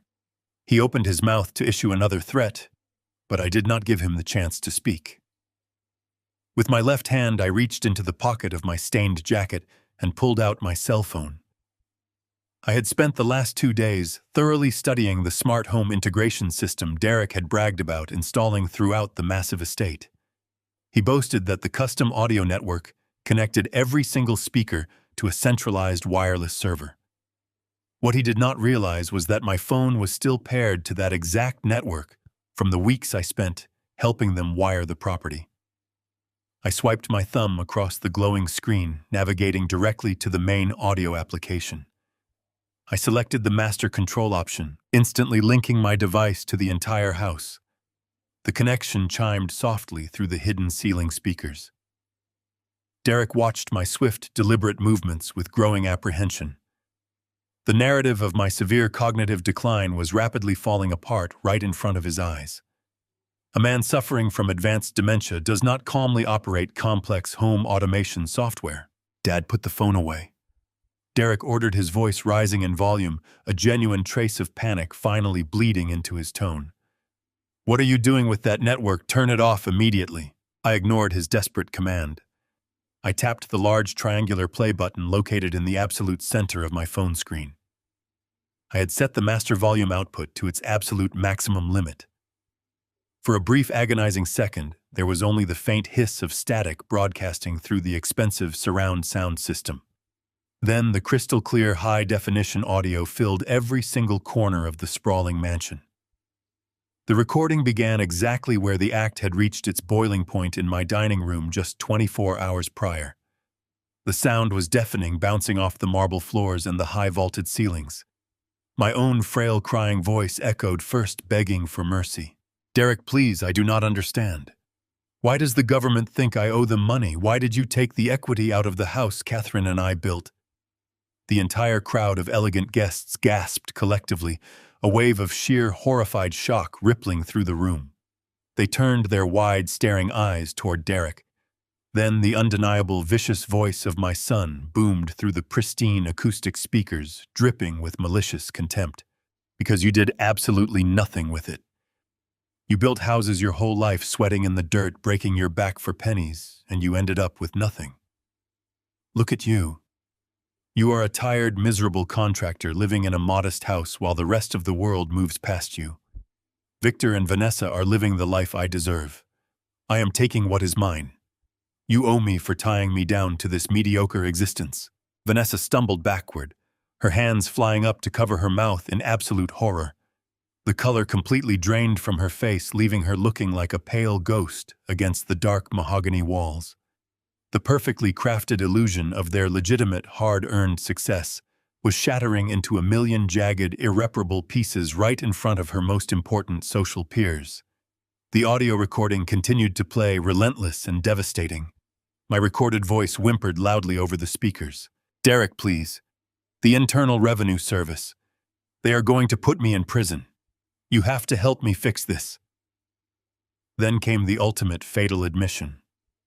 Derek's recorded laughter, cruel and soulless, echoed through the grand foyer. "You do not need to worry about the Internal Revenue Service from a nursing home, old man. By the time the federal agents figure out what happened to those funds, you will be locked away in a secure psychiatric ward, heavily medicated and completely incapable of answering their questions. I will have total conservatorship over your remaining assets. I will liquidate this pathetic house, pay off the bare minimum of the tax debt to get the government off my back, and Vanessa and I will be living permanently in Dubai. You are going to sign this declaration right now." The sheer brutality of the confession hit the gathered crowd like a physical shockwave. Victor Harrington literally dropped his heavy crystal glass. It hit the marble floor with a sharp, violent crash, shattering into countless fragments and splashing expensive amber liquor across his polished leather shoes. His jaw hung open, his arrogant composure entirely obliterated. Derek turned ashen, realizing his catastrophic failure. He let out a primal scream and lunged aggressively across the space, throwing his hands out to snatch the mobile device from my grip. I took a swift, calm step, right evading his clumsy attack. I held the phone high. Derek scrambled on the carpet, clawing toward the main audio receiver on the wall, desperately tearing at wires, but the damage was permanently done. The truth was out, and their luxurious kingdom of lies was burning to the ground. The sudden silence in the grand living room was absolutely suffocating. The wealthy guests stood frozen, their crystal champagne glasses trembling visibly in their hands. They were witnessing the destruction of the Harrington facade. Derek pushed himself up from the white carpet. His tuxedo was rumpled, and his chest heaved with panicked breaths. He stared at the ceiling speakers as if they were serpents. When he turned his gaze back to me, the panic in his eyes had morphed into the frantic rage of a trapped animal. He realized the social elite had just heard his explicit confession to federal crimes. He had nowhere left to hide. But Derek was arrogant to a fault. Instead of surrendering to the overwhelming evidence, he chose to double down on his cruelty. He believed the legal paperwork he held would shield him from the consequences of his own recorded voice. He stormed across the room, quickly closing the distance between us, until he was standing just inches from my face. He pointed a wildly trembling finger directly at my chest. "It does not matter what you played on those speakers!" Derek screamed, his voice cracking with fury. "It does not mean a single thing. I have the power of attorney. I legally own everything, you decrepit old fool. I control the house, the bank accounts, and the shell company. You signed your life away months ago. You are the sole guarantor on the incorporation papers. When the Internal Revenue Service comes looking for their $800,000, they are going to arrest you. You are going down for the tax fraud, and there is absolutely nothing you can do to stop me from getting on that plane." He was practically spitting the words at me, trying to reclaim his shattered dominance through sheer volume. Victor Harrington stood behind him, nodding vigorously, desperately clinging to the fading hope that the legal trap would hold. I simply stood my ground, unbothered by his aggressive posturing. The faded canvas of my old contractor jacket felt like a suit of armor. I looked at my son, feeling a profound sense of closure wash over my soul. The grief that had crippled me for the past year was finally gone, replaced by a cold, unwavering clarity. I reached into the inner pocket of my jacket and pulled out a thick legal binder. I held it out toward him. I let a calm, genuine smile touch my lips. "Not anymore, Derek," I said quietly, the volume of my voice cutting right through his hysterical screaming. Before Derek could even process the binder, the crowd near the entryway parted with a sudden shuffle. The sound of sharp, confident footsteps echoed across the marble floor. Monica Reed stepped into the opulent living room, looking like a brilliant executioner in a slate-gray business suit. She carried a sleek leather briefcase and an air of absolute authority. The wealthy socialites moved out of her way instinctively. She walked directly to my side, turning her piercing cold gaze onto my suddenly silent son.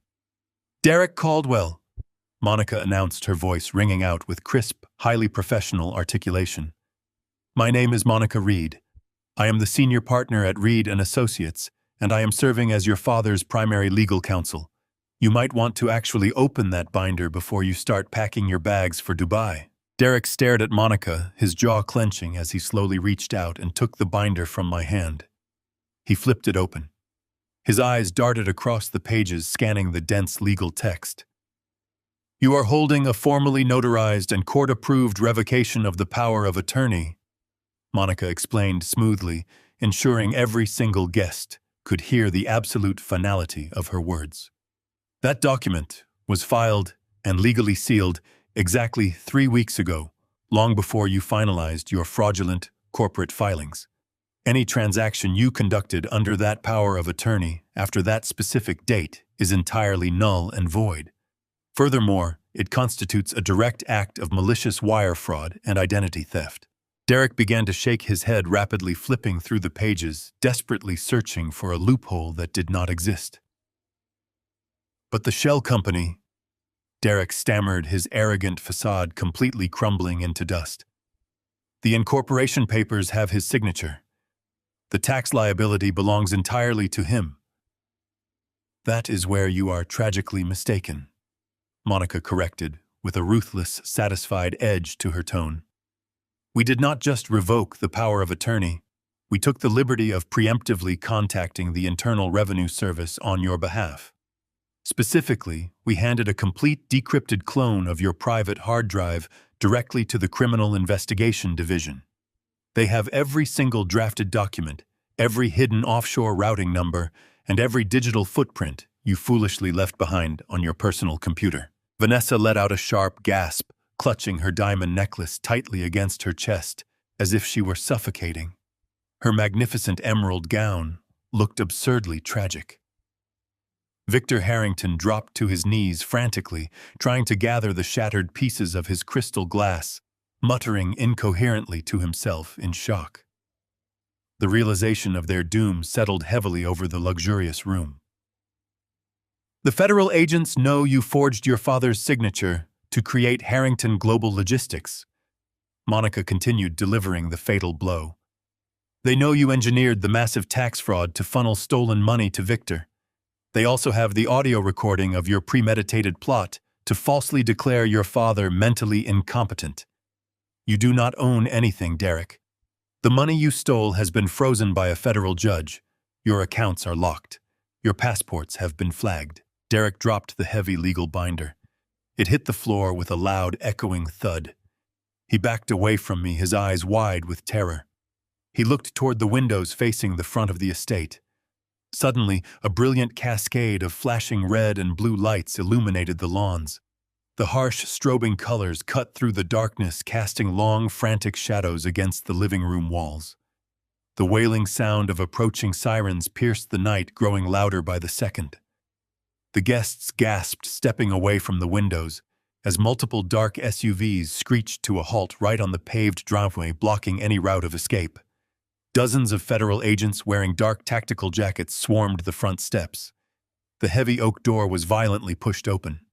The commanding voice of a federal agent boomed through the foyer, ordering everyone to remain exactly where they were. Derek collapsed onto the pristine white carpet, burying his face in his trembling hands as the agents stormed the room. The guests stood in stunned silence as the officers swiftly surrounded my son, securing his wrists in steel handcuffs. His grand illusion of wealth and power had evaporated, leaving him facing the cold reality of a federal prison cell. I looked down at him as they pulled him up, feeling absolutely no pity for the man he had chosen to become. I had survived his trap, protected my legacy, and reclaimed my life from the dark ashes of his greed. The storm had broken, the shadows had been cleared, and I was standing. The chaotic roar of voices and shattering crystal seemed to dissolve into a singular high-pitched ringing as the federal agents secured the room. The transition from a celebration of stolen luxury to a scene of absolute federal enforcement was breathtakingly swift. Victor Harrington, the man who had styled himself as an untouchable real estate mogul, was the first to be brought down. An agent gripped his arms, pinning him against the wall, where the shattered remains of his glass lay scattered. Victor's face, once composed in practiced arrogance, was now a mask of frantic, sweating desperation. As the cold steel of the handcuffs clicked shut around his wrists, his knees buckled. He began shouting about his legal teams and his influential connections. But the agents ignored him, their movements mechanical and efficient.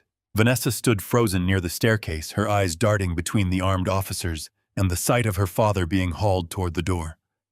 The high society guests had pressed themselves against the walls, terrified of being caught in the radius of the collapse. Vanessa finally broke her silence. She surged forward, her heels clicking violently on the marble, and began screaming at the lead agent. She demanded they release her husband, her voice rising to a frantic, shrill pitch that echoed off the vaulted ceiling. She bragged about the flight they had waiting, shouting that they were international residents with lives to lead in Dubai. She seemed to genuinely believe that her social status and the sheer volume of her protest would override the federal authority. The lead agent paused, turning to look at her with an expression of cold, professional indifference that immediately chilled her rage. He stepped into her space, his voice deep and cutting.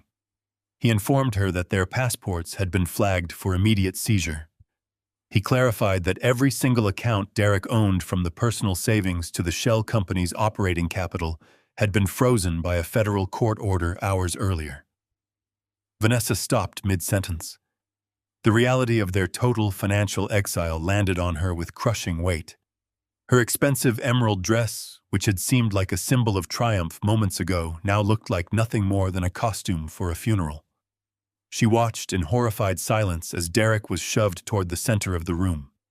The agents forced him to his knees, his hands locked behind his back in heavy restraints. His face was devoid of color, his eyes darting frantically around the room, searching for some escape, some final lifeline to grab onto. I walked toward him, my boots making rhythmic sounds on the white carpet. I felt no joy in this sight, only a profound, heavy sense of finality. The room seemed to shrink, focusing entirely on the distance between the father he had betrayed and the criminal he had become. As the agents hauled him to his feet to escort him out, Derek caught sight of me. His entire body convulsed. He stopped, struggling for a brief second, his eyes pleading, desperate, and filled with a sudden, searing realization of what he had actually lost. He begged, his voice cracking and raw, pleading with me to intervene, to use my connections, to use my influence to stop the agents. He cried out that he was my son, that I was the only one who could possibly fix this nightmare. I stopped just inches from him, blocking his path to the front door. The lead agent paused, allowing me the space. I looked him dead in the eye, holding his frantic, darting gaze with a steady, unbreakable calm. I did not raise my voice, but my words carried the weight of the last year's suffering and the finality of the justice he had earned. I told him with a voice as hard as stone that he had spent months methodically painting me as a clueless old man who could no longer manage his own affairs. I reminded him that he had looked me in the eye and told me to sign away my mind and my life for his own convenience. I stared at him and said that clueless old men cannot fix federal indictments. Derek went limp. The fight drained out of him instantly as the reality of his own words was thrown back into his face. He finally understood that he had built the walls of his own prison choosing the very stones he had intended for me. The agents did not wait any longer. They tightened their grip on his arms and guided him out into the night toward the flashing lights and the waiting transport vehicles. I watched them go. I watched as the front door swung closed, shutting out the chaos and leaving me alone in the house that had been the site of so many lies. The party was over. The guests, one by one, began to whisper and scramble for the exit, desperate to distance themselves from the catastrophic fall of the Harrison and Caldwell names. I stood in the center of the living room listening to the fading sirens. The house felt lighter, the oppressive air of deceit finally replaced by the cold, quiet clarity of truth. My phone buzzed in my pocket. It was a message from Monica confirming that the State Lottery Commission had successfully verified the winning ticket and placed the funds into the blind trust. I was safe. My future was secure. I walked over to the spot where Victor had dropped his glass. I looked down at the shards, a small grim smile appearing on my face. I had been called a fool, an obstacle, and a ghost. I had been pushed to the very edge of an asylum. But I had refused to break. I had refused to disappear. As I stepped out into the cool night air, the heavy weight of the past year was finally lifting. I took a deep breath, looking toward the horizon, where a new day was waiting to break. I was no longer a victim. I was the architect of my own survival, and for the first time in a long time, the path forward was entirely mine. A full month passed since that chaotic night of flashing sirens and shattered crystal. The swift machinery of federal justice moved with cold, relentless efficiency. Derek was formally charged with multiple counts of severe wire fraud, tax evasion, and elder financial exploitation. Due to the overwhelming audio evidence detailing his explicit intent to flee to Dubai, the federal judge categorically denied his bail. My son traded his tailored Italian suits for an orange canvas uniform. He was currently sitting in a federal holding facility stripped of his power, his wealth, and his arrogant pride. Victor Harrison fared no better. The seasoned corporate parasite was officially indicted as the primary architect of the shell company scheme. He was staring down a mandatory minimum sentence of 15 brutal years in a federal penitentiary. The high society peers they had so desperately tried to impress completely abandoned them within 48 hours. Their names became toxic, a cautionary tale whispered at exclusive country clubs and private golf courses. Vanessa was left entirely alone in the sprawling Lincoln Park mansion. The magnificent estate quickly transformed from a shining symbol of her fabricated elite status into a massive, suffocating prison. The federal authorities had immediately frozen every single bank account tied to Derek, including the joint accounts she relied upon for her lavish lifestyle. Her designer credit cards were brutally declined at upscale grocery stores. The luxury vehicles leased under the fraudulent corporation were swiftly repossessed from the circular driveway in broad daylight. She was broke. Worse yet, the massive mortgage on the estate had been secured using the heavily inflated assets of the criminal shell companies. Once the massive fraud was publicly exposed, the lending bank moved with absolutely ruthless speed. They initiated a rapid foreclosure process to immediately recoup their severely compromised funds. Vanessa spent her days nervously pacing the empty, echoing halls of the mansion, fielding angry calls from unpaid caterers, and painfully watching her entire world dissolve into sheer financial ruin. She had completely isolated herself from her own family, believing she was destined for a glorious life of untouchable international royalty. Now she was a desperate pariah facing imminent homelessness. The aggressive lending institution wasted absolutely no time.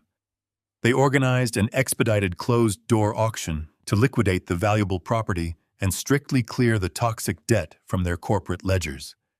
Vanessa was legally allowed to briefly remain in the house during the swift transition period, acting as a frantic unpaid caretaker for a luxury home she technically no longer possessed. She clung to a desperate, highly irrational hope that a merciful private investor might purchase the property and miraculously allow her to rent it, or that she could somehow manage to negotiate a brief grace period. She sat quietly in the grand living room, obsessively tracking the digital auction proceedings on her expensive laptop. She watched in absolute horror as the digital bids steadily climbed. Finally, a highly decisive, overwhelming bid completely crushed all other active competitors. The winning offer was officially placed by a completely anonymous financial trust. It was an all-cash offer, safely settling the entire massive debt in one singular, devastating stroke. The digital gavel fell. The luxurious house was permanently sold. Vanessa stared blankly at the glowing screen, slowly realizing some faceless corporate entity now officially owned the very roof hovering over her stressed head. She safely assumed a ruthless commercial property developer would soon send a team of cold legal professionals to formally remove her from the premises. While Vanessa foolishly wallowed in her escalating despair, Monica Reed and I were quietly executing the final triumphant phase of our master strategy. The secure blind trust Monica had brilliantly established to safely receive my state lottery winnings had operated perfectly. The $5 million had successfully cleared the strict state commission and settled safely into a highly secure, thoroughly diversified portfolio. I was now a remarkably wealthy man, but I absolutely did not desire a quiet life of idle luxury. I deeply desired complete, undeniable closure. When Monica correctly informed me that the bank was officially auctioning the Lincoln Park estate, I firmly instructed her to confidently move immediately. I truly wanted that specific house. I certainly did not want it merely for its shiny marble floors or its sparkling crystal chandeliers. I specifically wanted it because it heavily represented the ultimate glorious seat of their toxic arrogance. I wanted to legally claim the very physical fortress they had proudly built using the heavily stolen financial ashes of my long lifetime of hard work. Monica flawlessly executed the massive cash purchase with sharp surgical precision, carefully masking my true identity securely behind the thick corporate veil of the blind trust until the absolute last possible strategic moment. The sunny morning of the formal property handover finally arrived with a bright, piercing, radiant sunlight that deeply felt completely at odds with the gloomy emotional despair heavily hanging over Vanessa.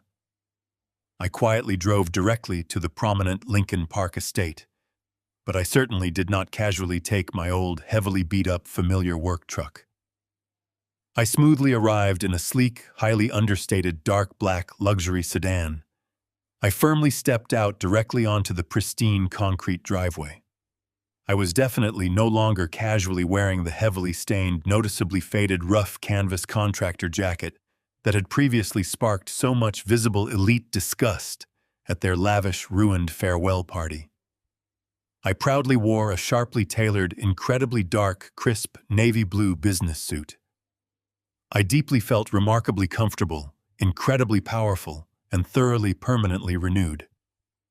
I slowly walked confidently up the wide, smooth stone entrance steps, the very exact same sturdy steps I had quietly climbed a dramatic month prior to permanently shatter their false grand illusions. I absolutely did not politely bother to knock. The heavy, solid oak front wooden door was completely unlocked, a clear, sad testament to the chaotic mental state of the current panicked resident. I firmly pushed it wide open and confidently stepped forward into the grand marble foyer. I walked straight into the main expansive living room. Vanessa was currently standing nervously near the towering white marble fireplace. She was unfortunately surrounded by a highly pathetic collection of cheap cardboard moving boxes and a few hastily packed expensive designer bags. Her blonde hair was severely unkempt, and her previously flawless face was noticeably pale and deeply drawn. She nervously looked up very sharply, directly at the sudden firm sound of my approaching footsteps, clearly fully expecting a harsh team of highly aggressive corporate legal lawyers or an incredibly ruthless commercial property manager. When her tired eyes finally focused directly on my face, she physically recoiled. She clumsily stumbled backward, accidentally bumping hard into a tall stack of packed boxes. Her eyes widened considerably in absolute genuine shock, rapidly scanning my perfectly tailored dark suit and my highly confident posture. The seemingly frail, confused old man she had once so deeply despised was completely gone. In his place stood the true owner of the massive estate. I handed Vanessa an eviction notice. "You have 1 hour to pack your bags. Try not to leave your negativity behind." Vanessa left in tears, carrying a single suitcase. I watched her roll that lonely suitcase down the long paved driveway. She never looked back. The heavy iron gates closed behind her, sealing shut, with a solid, satisfying metallic clank. The silence that filled the grand foyer afterward was not oppressive. It was the distinct sound of total, undeniable freedom. I took a deep, steadying breath and slowly walked through my new property. A full month has passed since that crisp afternoon. I am currently standing on the sprawling stone balcony of my master suite, looking out over the manicured grounds. The afternoon sun feels warm and genuinely comforting against my face. Monica Reed and her brilliant legal team did not simply secure my new estate. They fought like relentless warriors to fully restore the stolen equity of my original home. The fraudulent loans Derek secretly attached to my modest house were completely eradicated by federal court order. The title is pristine. The property is safe. I am finally financially secure, completely free, and thoroughly unburdened by the heavy shadows of deceit. I think about the man I used to be just a few short months ago. I was a grieving widower, desperately clinging to the false comfort of family, willingly turning a blind eye to blatant disrespect because I was too afraid of being alone.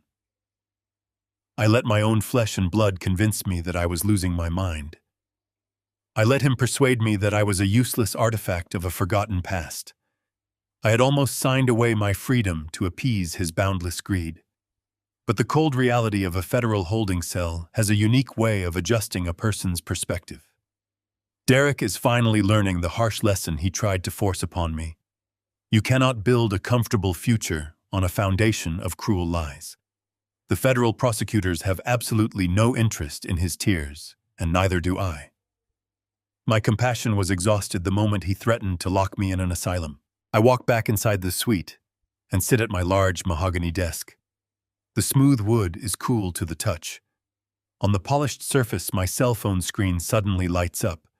It vibrates softly, demanding attention. I look down at the glowing display. There is a glaring notification demanding to be seen. It displays exactly 79 missed calls. Every single one of them originates from the automated system of the federal county jail. The ringing finally stops, routing directly to voicemail. A few seconds later, the audio message begins to play automatically through the quiet room. It is Derek. His voice is practically unrecognizable. It is not the arrogant tone of the untouchable corporate executive. It is a pathetic, trembling whisper of a broken man. "Dad, please. You have to answer the phone." Derek begs, his voice cracking with desperate sobs. "Vanessa filed for divorce this morning. She completely abandoned me. My public defender says the prosecution is pushing for 10 years in a maximum security facility. Please, Dad. I know you have money now. I heard about the trust. Please use your money to bail me out of here. Do not leave me in this place. I am your son." The message hangs in the air, pathetic and hollow. I reach across the desk. I do not touch the phone. Instead, my fingers trace the edge of a small glass frame. Inside the frame rests the original winning lottery ticket, a seemingly insignificant piece of paper that cost exactly $2.25. That tiny investment single-handedly resurrected my life and permanently dismantled the kingdom of lies my son built. I stare at the ticket, feeling absolutely nothing for the man crying on the line. I slowly pick up the phone, my hand completely steady. I pressed the digital delete button, forever erasing his toxic voice from my life. I block his phone number permanently. The hardest truth a parent ever has to learn is that shared blood does not automatically guarantee shared loyalty. I spent countless decades breaking my back to build a foundation for my son, only to realize I was building the very pedestal he would use to look down on me. Generosity without strict boundaries breeds toxic entitlement, and entitlement eventually breeds monsters. True strength is not about giving everything you have until you are completely empty. It is about having the courage to close the door when the people you love decide to treat you like a disposable stepping stone. Have you ever given everything to someone only for them to stab you in the back when you needed them most? Let me know where you are watching from and share your story in the comments below. Do not forget to like and subscribe to hear my next life story.